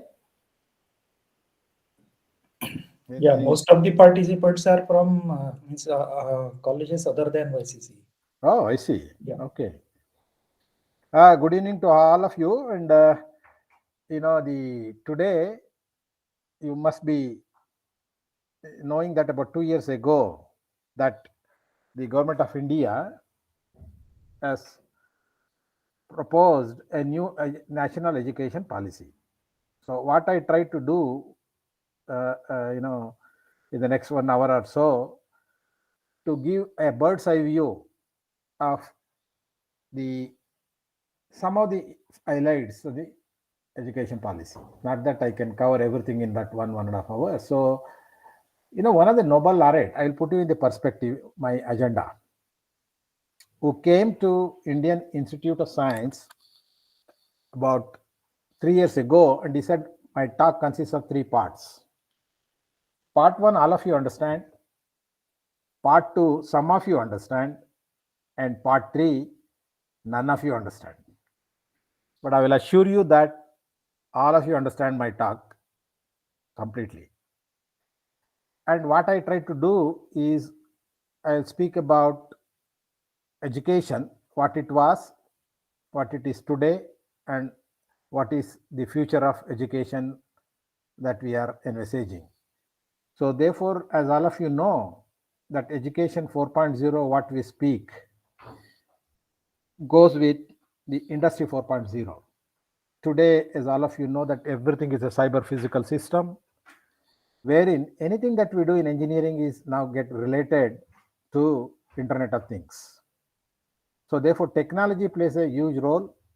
I shall speak a bit about technology, and to do justice for this, my talk on national education policy, some of the highlights, some of the salient features and implementation timeline. I will put you in the perspective that if someone thinks that I can do national education policy in 1 year, 2 years, it's not possible. It takes a huge time in a country like ours. And maybe at the end, what are some of the challenges of the implementation of the national education policy? And while doing this, what is the role of the institutes? So we are just about 2 years ago, we went through the phenomena of COVID virus all over the globe. But my definition of COVID is different, not biological definition that I am giving. COVID means create opportunity for victory in disaster. I think that's what we have learned. Our lifestyles have changed, health conditions have changed, learning methods have changed, and so on. So therefore, this pandemic comes once in 100 years. So therefore, I would call it as before Corona and after Corona, the March 2020 or whatever you call it. Just quickly, a minute or two about Education 4.0. All of you know that long ago, the education was mere lecturing and memorization. That we call it as Education 1.0. But all of you know that after the internet, the whole things have changed. Internet enabled learning started, open source, everything was available across. This was an era of Education 2.0. And quickly we realized that knowledge, education should have some purpose. So therefore, a knowledge producing education is what emphasized in the third part of the Education 3.0. But today, you realize that knowledge alone will not take us anywhere. So therefore, we should be doing innovation producing education.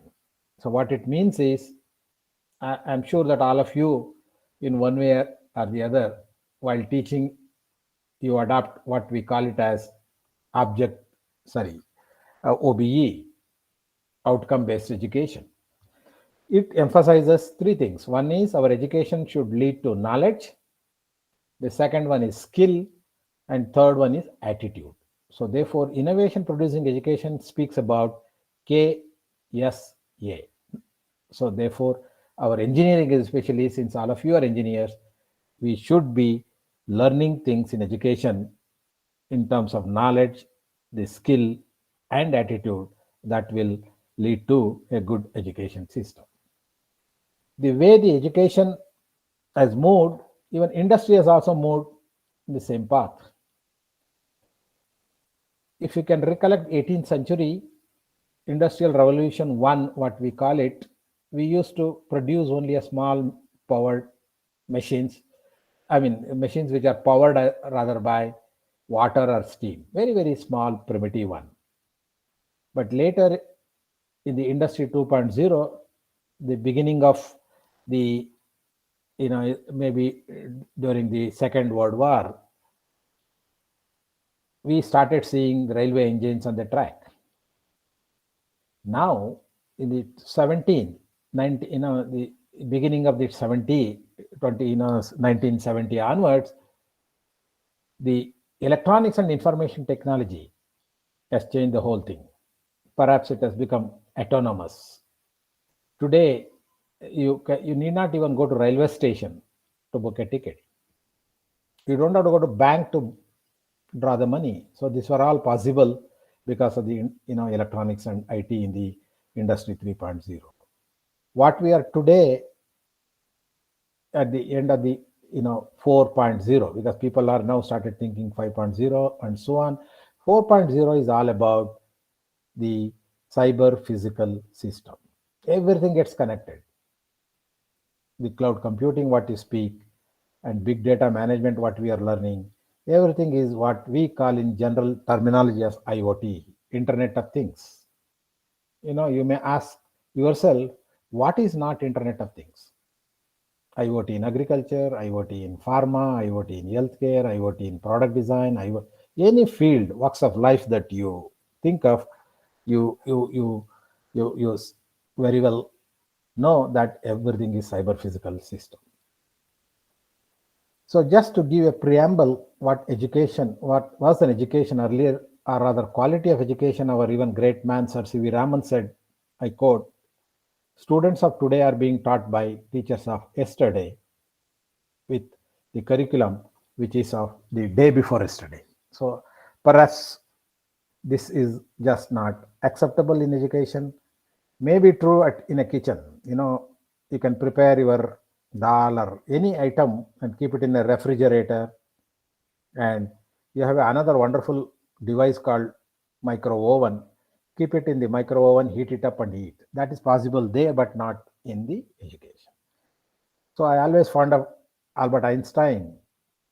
He also said long ago about education, which I quote, I never try to teach my students anything. I only try to create an environment where they can learn. I think that today education is what he predicted long ago. So I'm sure that all of you, when you have taken up this workshop, and that too, after a very hectic days, a whole day in the evening, I'm sure that all of you are great teachers, gifted teachers and modern teachers. What it means is all of you should inspire the students. And you're all modern teacher because you facilitate, as Einstein said. So that is all about the education today. What is the purpose of the education then? It should provide 4 important things. One is knowledge, second one is know-how, wisdom and character. So it is not enough if you understand the basic principle and in formal or non-formal education. So what one should learn in education is to do things rightly, to set priority to work, and finally to make trustworthy and respectable members of the society. That is the purpose. As you have seen in the COVID time, the last 2 years, there is a huge paradigm shift in our education. What we have had conventional written exams have become coursework. The tutor-led assessments have become student-led assessments. Implicit has become explicit. Competitions have become collaborations.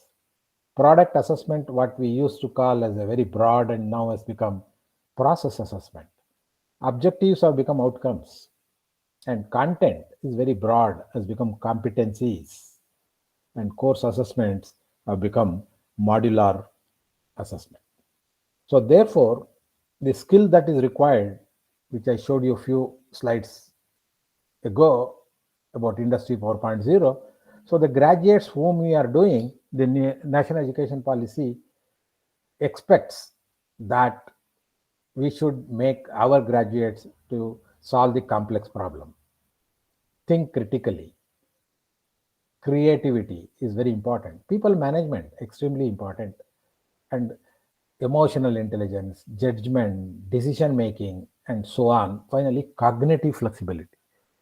See, perhaps I was there in the IISc for 40 years, which is not going to be the case in many of you, where you move from one domain to another, one institute to another, one area to other. So therefore, cognitive flexibility is what all of us have to learn in the context of the present education system. So the last slide before I move into National Education Policy futures. See, future of India, if one wants to talk, we were long ago in Made in India. That is, products were made, labeled and sold locally. But today we speak about Make in India. New foreign investment, Indian market, jobs for our people, make profit, give part of the profit to the investor. So this requires Make in India a digital India. That means digital infrastructure should be given to every citizen. Governance and services should be on demand and empower all the citizens with digital things, which is not an easy task, though a country like ours with 140 crores and huge, about 35 crores of students learning, but India is making all attempts to do that. So quickly, in the next 5 minutes, let us understand some of the highlights. This national education policy is about 484 pages. Very huge document, encompasses all education, primary education, school education, not to the higher education. So therefore, what I request and advise all of you is, there is one cabinet note of 66 page dated 29th July 2020. You can go through that again, of which technical education is about 10-15 page. So it is available in the website, and if at your leisure, if you can try to go through, I think that will make you, because in the next 10 years you may have to get involved in one way or the other in the implementation of the national education policy. Just to cut across the statistics, in India, 35 crore students are studying, of which, we are hardly about 1.1 crore of teachers. We are very, very 1:35. So teachers are very, very short in our country. We need to groom, we need to produce huge number of teachers. 1,000 universities, 10,000 standalone, 130 centrally funded like IAC, IIT, IIM, NITs, IIIT or whatever. So education system from 1970 to 2020, about 50 years, we had 10+2 system. Plus, of course, Monday, LKG, UKG put together 14. Now the new system is 5+3+3+4. Maybe next slide I will spend a minute to tell you what that 5 years is, what 3 year and another 3 and 4. And what is emphasized in the new education policy is exams should not be conducted to find out the student's strength in 3 hours. Formative, all of you understand, there are 2 types of assessment. One is formative assessment, continuous, and summative is at the end.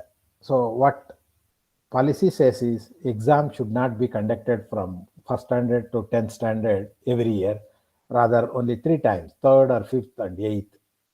That's a good thing, in a good move. And also emphasizes that if possible, try to teach children up to 5th standard in mother tongue or regional language, whichever they are comfortable. And they want to introduce across the country, every program should be 4 years. BSc 4 years, BCom 4 years. I will tell you what is the meaning of that as we go, because we try and understand later multiple entry, multiple exit. So this requires reforms in the pedagogy. The way we teach should change to introduce all these concepts. So therefore, today we have AICTE, UGC, and so many regulatory bodies, but what is recommended is one single point: Higher Education Council of India, and every institution should have 3,000 students. Now the problem that we have is technical education. We have 3,000 colleges with even 100 students, 500 students, and so on. So they are not viable. So therefore, and also maybe in a year or two, like a NEET exam, which they conduct to select the student across the country for medical, even in engineering, they want to think of a single window exam to avoid students writing many, many exams for many universities and so on. Gross enrollment ratio, how many in population, how many of them can access the higher education?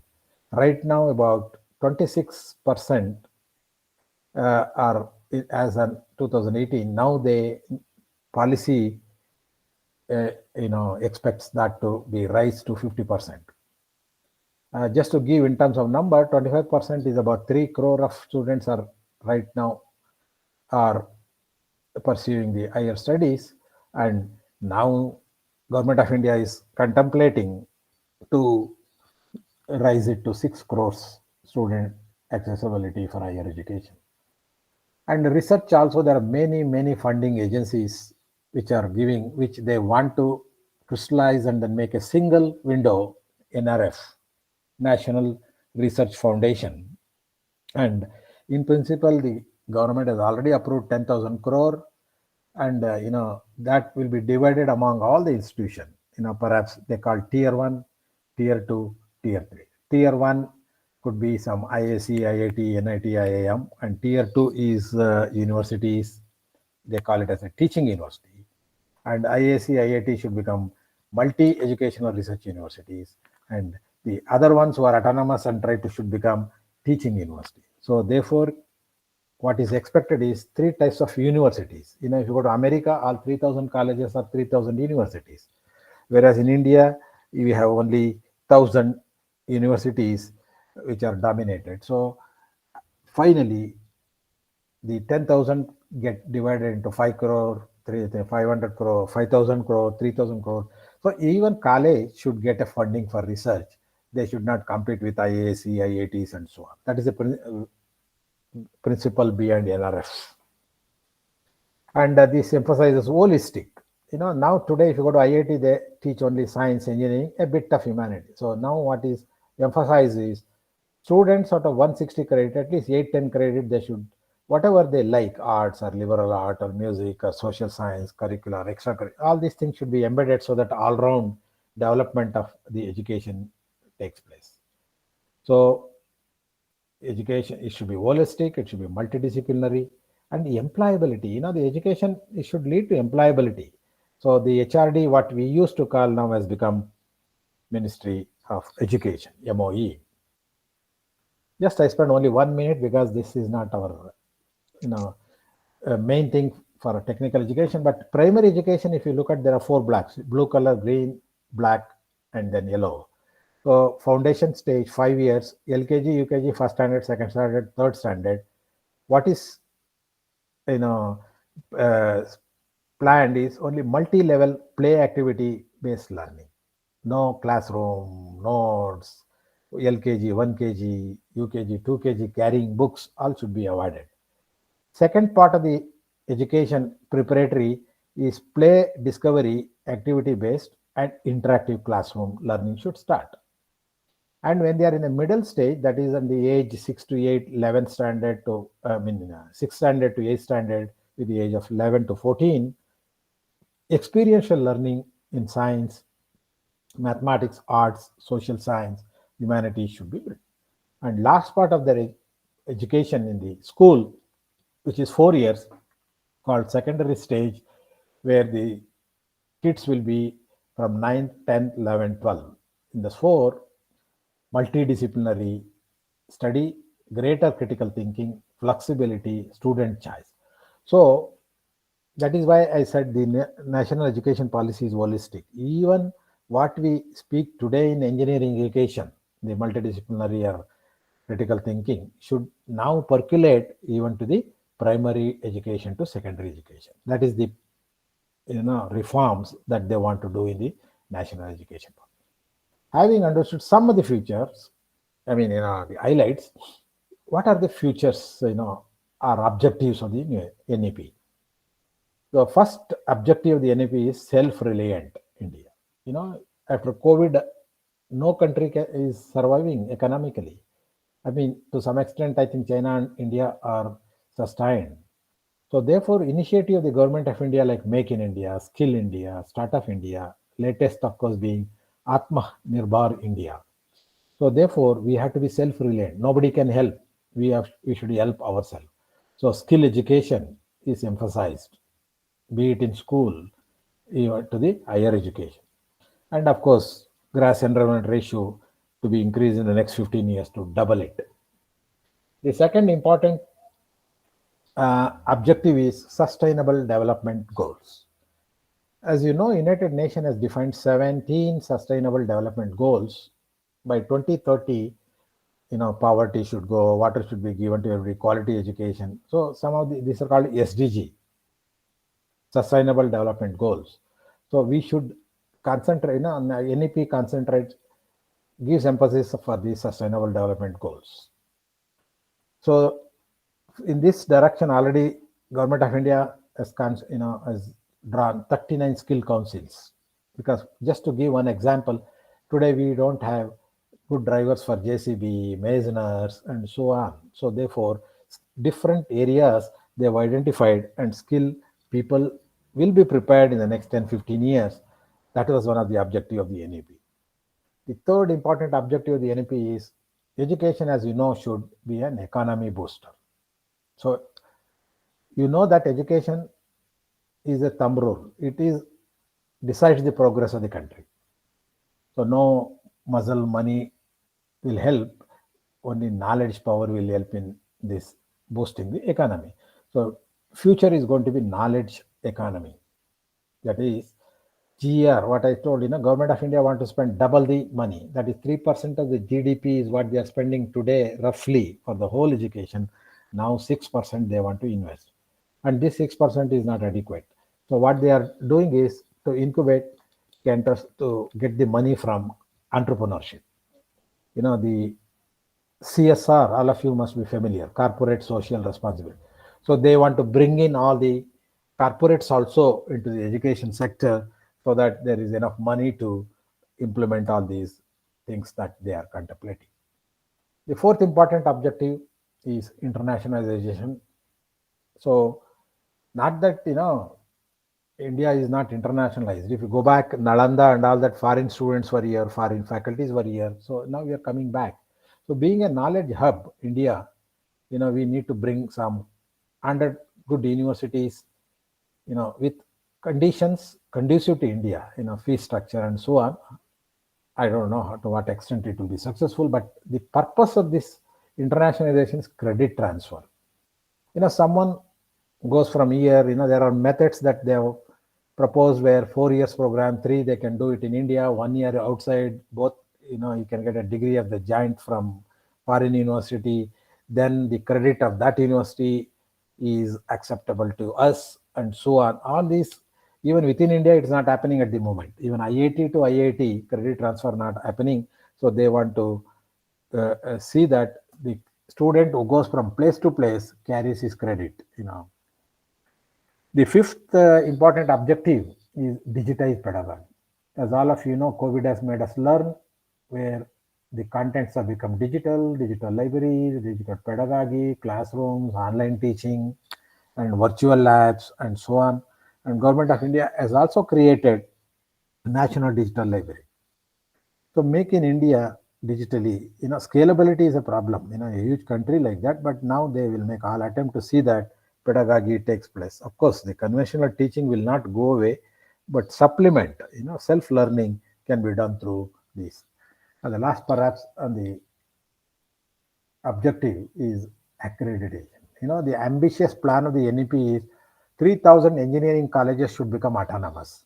Today roughly 400, 500 are autonomous and 2,500 are still yet to be. So if they want to become autonomous, the obvious path would be accreditation. Quality of education should improve. So therefore, accreditation is going to play a major role in future. How do you get accredited? That is why I said in the beginning, new NEP will take 10 to 15 years to implement in phase manner. So faculty quality, technology, research facilities are going to be the yardstick for the accreditation in future. Now, who can do all this? Suppose you want to achieve all this, you need teachers. So therefore, they want latest technology and education methodologies to it. So what they are contemplating is train the teachers in digital technology. Each district, India has got 720 districts. Each district they want to create the technology, digital technology centers to train the teachers, give them high remuneration for the teachers to attract best talent.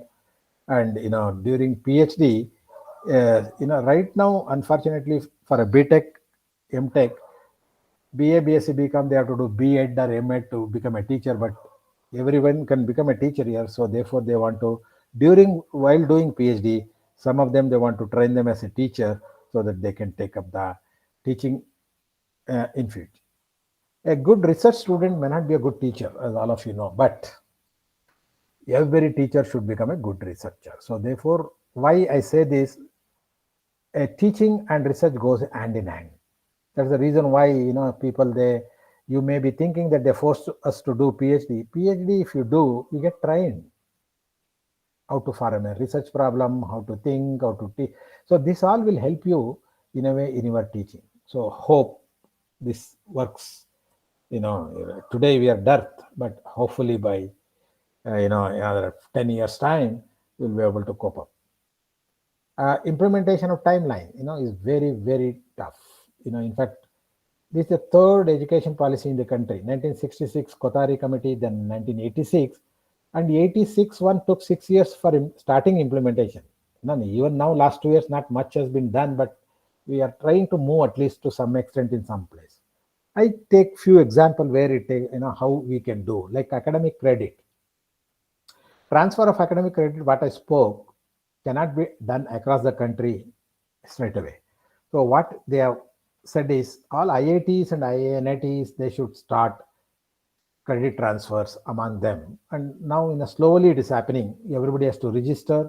Student can take some course from IIT Delhi if you sitting in IIT Bombay, and that course can be evaluated by a teacher in IIT Delhi, and credit can be transferred to IIT Bombay. So this, they wanted to start with the multi-educational research universities like IAC, IIT. Then later it will go. That is the reason why it takes 5 to 10 years to go to even autonomous institution. The second point, to illustrate, I take multiple exit, multiple entry. This again, when you want to do this, lot of curriculum has to be changed. So for that, there are forums, and 4 years degree program will be introduced. That means first year, if someone leaves, today is not getting anything, but NEP says at the end of the first year, let's say 40 credit, we should get certificate. Second year, diploma. Third year, degree. Fourth year, multidisciplinary degree like BSc honors, BA honors, BTech degree, and so on. So in the country, all the programs should become 4 years, irrespective of science, commerce, arts, engineering, and so on. So this requires a national curriculum framework. So there is already, they have started working on that. And if anyone wants more detail, it will be available in NEP 4.30 section. And teacher education is going to be emphasized. AICTE has already told 8 modules. Those teachers who are less than 5 years, they have started in 2014. And unfortunately, many teachers have not gone through this module. These modules are designed by NTTTR, National Institute of Teacher Training Program, Chandigarh, Bhopal, Chennai, and Calcutta. These modules will tell you how to teach, how to assess. So I think every teacher should go through, and also 3 modules maybe for associate professors and 1 or 2 modules for professors. If you can go through yourself online courses, I think it will be very, very good. This will enhance your teaching capability. Then vocational education is something completely missing in India. And that's why the people talk internship, all semester, 1 year they should do. If you go to, for instance, Germany, 50% of the time they spend in the industry to learn. That is where the education of technical education is so high there. So by 2030, every child should get early education, primary education, and that is 100%. And but of course, higher education, I said 50% of the total who are eligible for higher education, about 6 crores out of 35 crores should be made. So ambitious plan of the government of India is to see at least 720 multidisciplinary higher education institutions in the country. Today we have only 23 IITs, 32 NITs, and so on, but we need to have hundreds of IITs, hundreds of good institutions in the country. By 2035, 50% enrollment ratio, GR, and affiliation should be phased out in 15 years. Affiliated all become, like-minded societies, like-minded college should make, because the minimum requirement to become an university is 3,000 students. So you cannot become degree giving teaching university or autonomous institution degree unless you have this 3,000. And now the situation in the country that 3,500 colleges, our 718 college got closed, and another 500 get closed in next 2-3 years. So other like-minded people should come together and form the cluster. The UGC has already started the cluster university concept. One is there in the Bombay, in the Bombay, you have 3-4 colleges nearby within kilometers have been made into Homi Baba Cluster University. Science, arts, commerce, and so on. 1 minute. I'm giving a talk till 9:30. Kalsidra?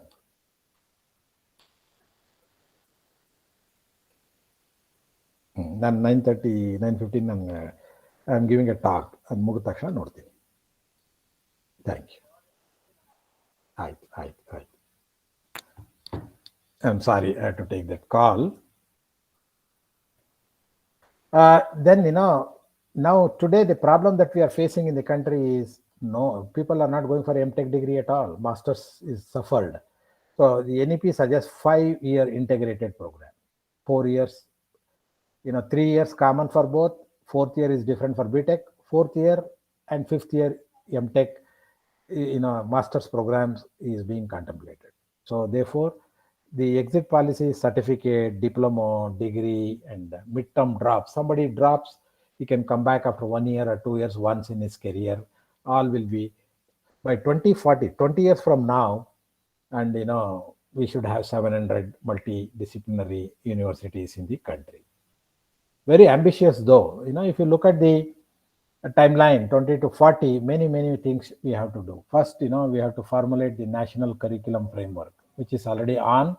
It takes another 1 or 2 years to come out. By next another 1 or 2 years, we should go for autonomous, national professional standard for teachers. We have to prepare our teachers. That is the second important thing. And third part, we have to have a literacy. That is another thing. And vocational. I told you that engineering, especially what we should have a vocational education where a lot of industry people should come and teach in the setup, and students should go there, teachers should go, all these things should happen. And in the next another 5-6 years, policies for making universities, teaching university, converting them, affiliations, and so on. Okay. So coming to the challenges, easy to say that in the policy and book, but what are the challenges? In next 15 years, how do we make every affiliated college to be deemed to be university status? Easy to say, but very difficult. That is the biggest challenge. The second important challenge, shortage of faculty. I told you in the beginning that 35 crore student, we have 1 crore teacher. So we need a huge bank of faculty members. That to trained faculty and technology savvy faculties are required, because future is going to be blended. Online, offline, you have to mix and then do all the digital boards and so on. Curriculum development is a huge task. And quality. Quantity we are known for, but quantity are big enemies. So quality accreditation is important. Infrastructure. To increase GRE 50, easy to say, but physical. You have to double the building, network bandwidth. And country like ours, we have public versus private. There's another problem. And yet another problem is urban and rural. We have, urbanization, ruralization. How do we give education of same kind to all? And today, NEP expects each student should be identified, fast learner, slow learner, faster than the technology that they are available. AI, just now in the previous talk, you're talking about technology reform. The AI, helps you, and of course, a lot of work that even our students need to do. So autonomy is going to be a big challenge, and another big challenge is 700 multi-education research university to make right now about 100 is a huge task in terms of finance, infrastructure, internet bandwidth. Another problem that we have in India is fee structure. We say non-profit, but it's not in true sense. So fee, how do we really monitor? That is next slide. I will tell you who is going to take care of that. Assessment is going to be a big challenge in the context of your digitized blended mode. ABC, academic bank credit.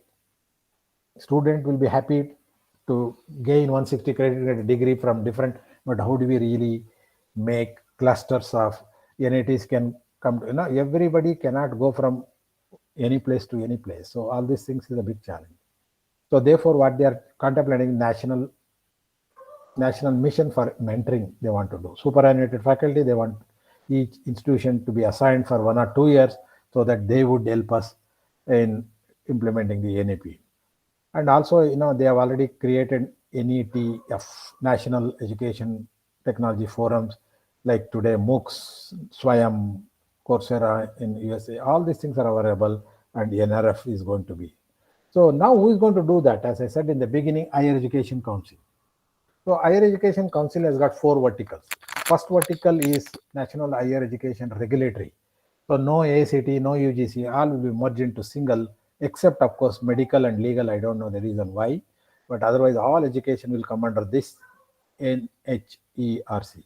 The second wing or second pillar of the higher education is accreditation. Now NBA, NAC, all will be merged and called NSE. Then so many institutions in the country in the next 10-15 years we have to bring them to some quality with accreditation. The third pillar of the HE Higher Education Council is Grant Council. I told you about fee structure, who decides, finance, NRF, who gives the money, single window for research projects and so on will be done by this. And last wing will take care of General Education Council, learning outcome for higher education, that is graduate attributes, quality, who is going to ensure. Then there will be a national higher education qualification framework will be formulated under these. So basically these 4 will. Now coming to engineering education, as all of you know, you have seen about 20 years ago 220 to 220 to 180 to now 160 credit. So reduction of the curriculum is taking place. Why we have to do? I told you in the beginning that student should be prepared for critical thinking, interactive classrooms, experiential learning.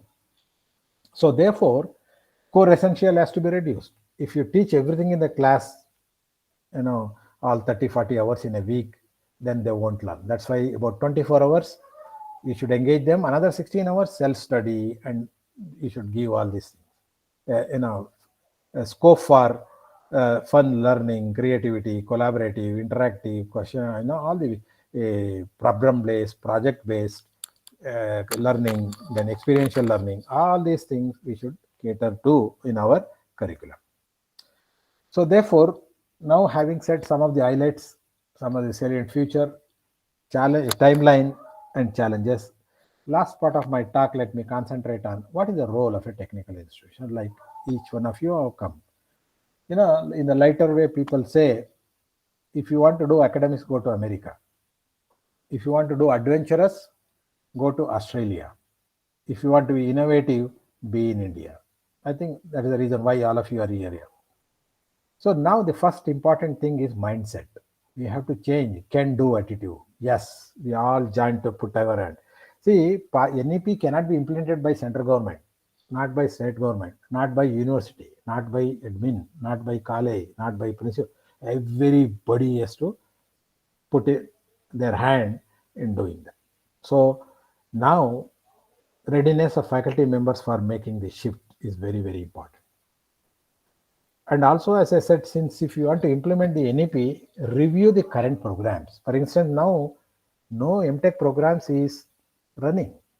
So we have to come as a multidisciplinary, which I will talk about maybe after 5 minutes with examples. Faculty selection is going to be important because domains. Now in India, we have 3,000 engineering institutions, perhaps 500 autonomous, 2,500 are affiliated, and about 100 IIC, IIT, NIT. So therefore, in mechanical engineering, they define a phenomena called flow. Flow has got 3 types: laminar flow, boundary flow, turbulence. So about IIC, IIT, NIT can switch over to NEP quickly because they are already in that flow. That is laminar flow. Some of the autonomous institutions like YCCE and all that, they are in the boundary condition. They can, in a couple of years, 3, 4, 5 years, they can slowly go towards laminar. But the problem is turbulence. 2,500, we have to make accreditation, we have to make them autonomous. So that's a huge task. So always in engineering, management, they say one word called VUCA, VUCA. VUCA means anything that you do volatile, uncertain, which is complex and ambiguous. Of course, life is also volatile, uncertain, complex and ambiguous. But you have to find an answer. The answer you can find it in the reverse direction. That is agree, yes, agree that it is volatile, uncertain, complex, and then adopt agility, fast. And that can be done with collaboration and cooperation and unified teamwork. And finally, you reach V. Volatility you go, it becomes values and victorious. So then, for which you have to think differently. I think, I thought of telling this story, but I don't know if time permits. At the end, I will tell. It's already very late for all of you. One example that I like to give you at this point is all of you have to create an ideas. See, I always believe in, we think of project. What is that project is giving? Is it giving any product? Is it giving intellectual property? That we should worry about it. So I suggest that we should have the project mode itself, we should change. Right now, the student in the 4th year, they do project and go away without any outcome. So my suggestion would be 5 P's. First P is problem. Choose a problem, work on that. That should become a project. Second P, a project should become a product. Then some of the products should become a patent, if not placement. So this is a 5P. If you want to do, the model that I suggest is 2nd year, 3rd year, 4th year student. Let us say somebody wants to work on robo and automation.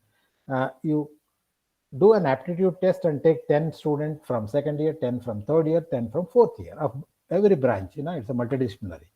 They start working. 1st year, give the some problem. 4th year student, at the end of the 1st year, do some solution and then go away. You evaluate. Now, 2nd year, 3rd year student who are there will continue along with the 1st year student will join. Same 30 groups will continue the same problem. Problem will become next year a project. One more year, a project will become a product. One more year, product may become patent. So patents and IPR, what we talk, will not come out overnight. So you have to plan, execute.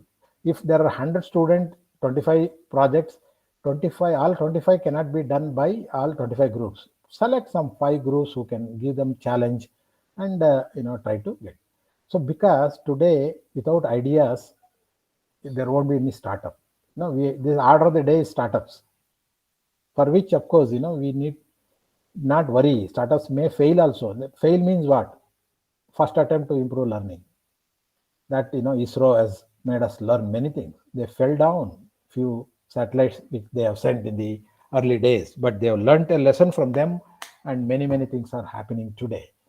Today, technologies are changing. Artificial, augmented reality, virtual reality, AI, virtual lab, e-convocation, virtual universities. For us now, future without going to a physical class, they may get degrees, for which you need a smart learning, LMS. People are using some platform like Moodle, some in Google's Classroom. So learning management system is very important. Now future, as I said, is blended, flexible curricula. Assessment are going to change. Experiential learning is going. Formative assessment is more emphasized, and credit transfer slowly from IIT to NIT to colleges, it should percolate.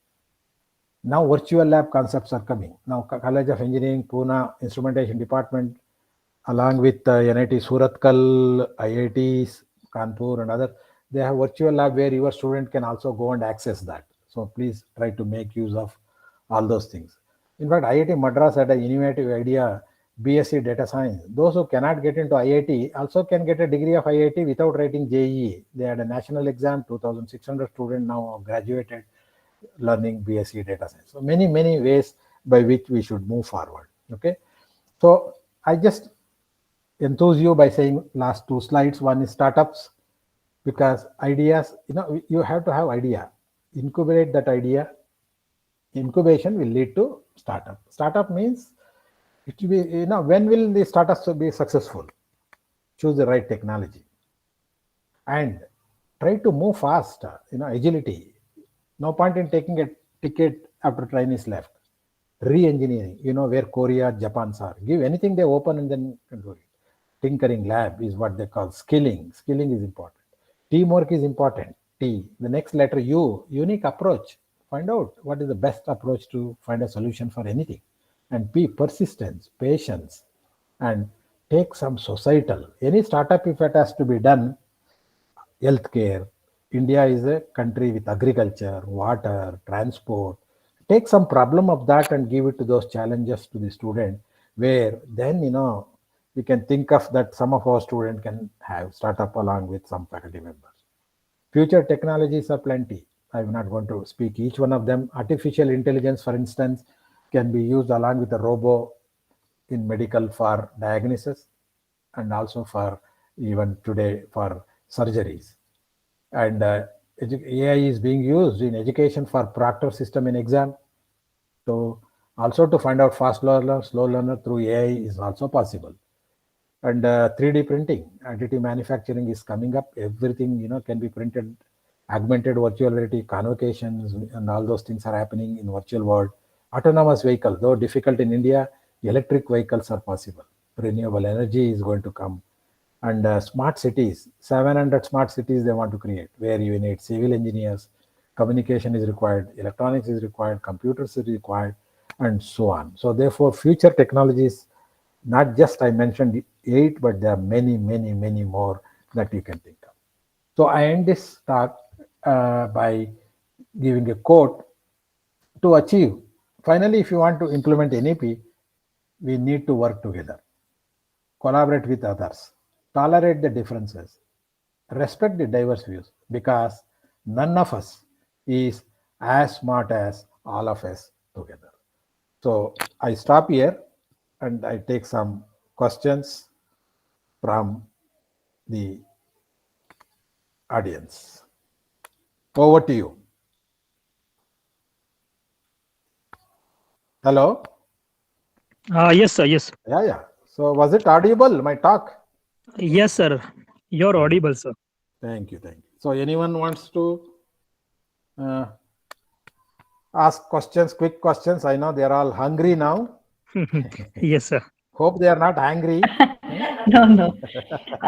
Sir, I want to ask one question related to those multiple Oh my entries. God, first time I am seeing even at 9:30, the people Multiple.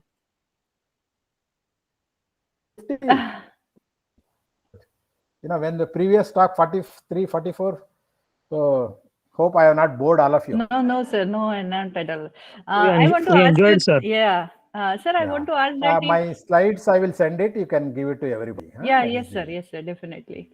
Sir, my question is, if one is studying in suppose YCCE, at the same time, can the same student study in IITs in some, as you said that it is BSc computer science? No, what and so base he has to start? Okay. on. See, let's say take an example, BTech 160 credit. Yeah. You should acquire 80, 90, 100 from that base institute. Oh. Okay, with the MOU signed, with all the ABC registration, with the permission of yours, with their permission, you can take a course and that they evaluate and then credit can be transferred. So it is in a way, YCCE got an agreement with the COEP. A student of they can go, let us say Pune fellow can go and spend one semester there. All the course of that one semester, he learns there, they evaluate, their credit can be transferred to YCCE and vice versa. And if any student is parallelly admitted to online degree course which has been conducted by academic IIT council Madras, can accept, and then those course also can be give credit. Like Coursera, Micro, your basket, if it takes that credit, you don't teach, you will learn on his own. Maybe one, you find an assessment method or you take their assessment method. That also can be put into that basket of ABC, academic bank credit. Few IITs are also floating some online courses, right? Yes. So that is BSc degree courses like that, 1 year or 2. Correct. Now they want to start. You can sit at home and then get the IIT degree. So can it be in parallel with the BTech which they are doing in regular college? That is what UGC is coming up now. Student can take 2 degrees. That's what my question was. Which was otherwise controversial otherwise. Yeah. Now they say you take base and learn also online and get the another degree in the same time. In the same time. It's Okay. also Okay. coming up. Policies are coming up like that. Okay. Okay. Thank you, sir. Why not? If someone is good in the evening, you want to acquire 1 more degree, it should be possible. Okay. Okay. Thank you, sir.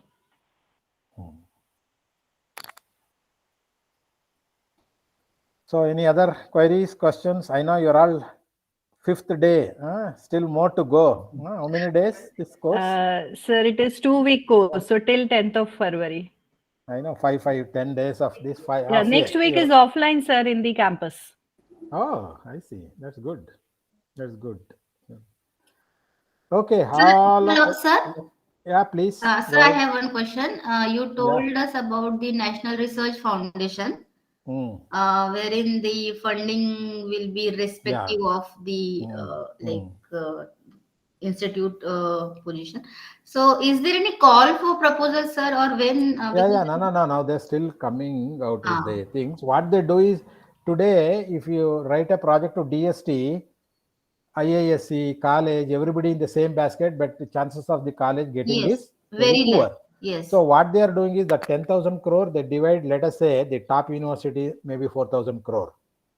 The next autonomous in universities, some 3,000 crore. Another, they keep it for even ordinary college, also 2,000, 2.5 to 3,000 crore, where you now compete among your peers. You don't have to compete with the other. Otherwise, your chances of getting project today is very, very difficult. So now they make tier 1, tier 2, tier 3 and divide the money, and you compete among your peers. Okay. Okay, sir. And a woman, now that you have asked question, DST, there is one SERB, SERB. Yes, sir. And power is there. Power scheme is there. Only for people like you who have got power. So we have submitted, but again, the chances are very less there over there also. Let's see. Let's hope for the best. Yes, sir. Okay, if there are none, Abhishek. Yes, sir. You can. Now I request. Yes, sir. Now I request each one to please switch on the camera for a group photo with the expert. Sir, please could you stop sharing so that I can. I do that. Yeah. 1 second, please. Stop sharing.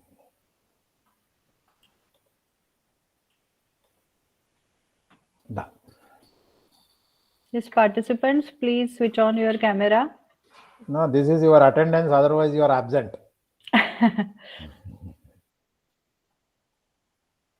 Good, nice. Thank you so much for holding so long. Thank you, sir. Thank you. Thank you once again for your valuable inputs on national education policy, sir, and sparing time in spite of your busy schedule at these odd hours. Thank you to all the experts who inspired us with their experiences and knowledge. With this, I once again thank you all for sparing valuable time for us. We will meet again tomorrow for other exciting sessions in FDP at 6:45 p.m. sharp via the same meet link. Thank you all. Thank you. Bye-bye. Take care. Bye. Bye, sir. Bye. Enjoy your dinner and yes, good sir. night. Yes, sir. Thank you very much, sir. Thank you. Thank you, sir. Thank you, Amali. Thank you.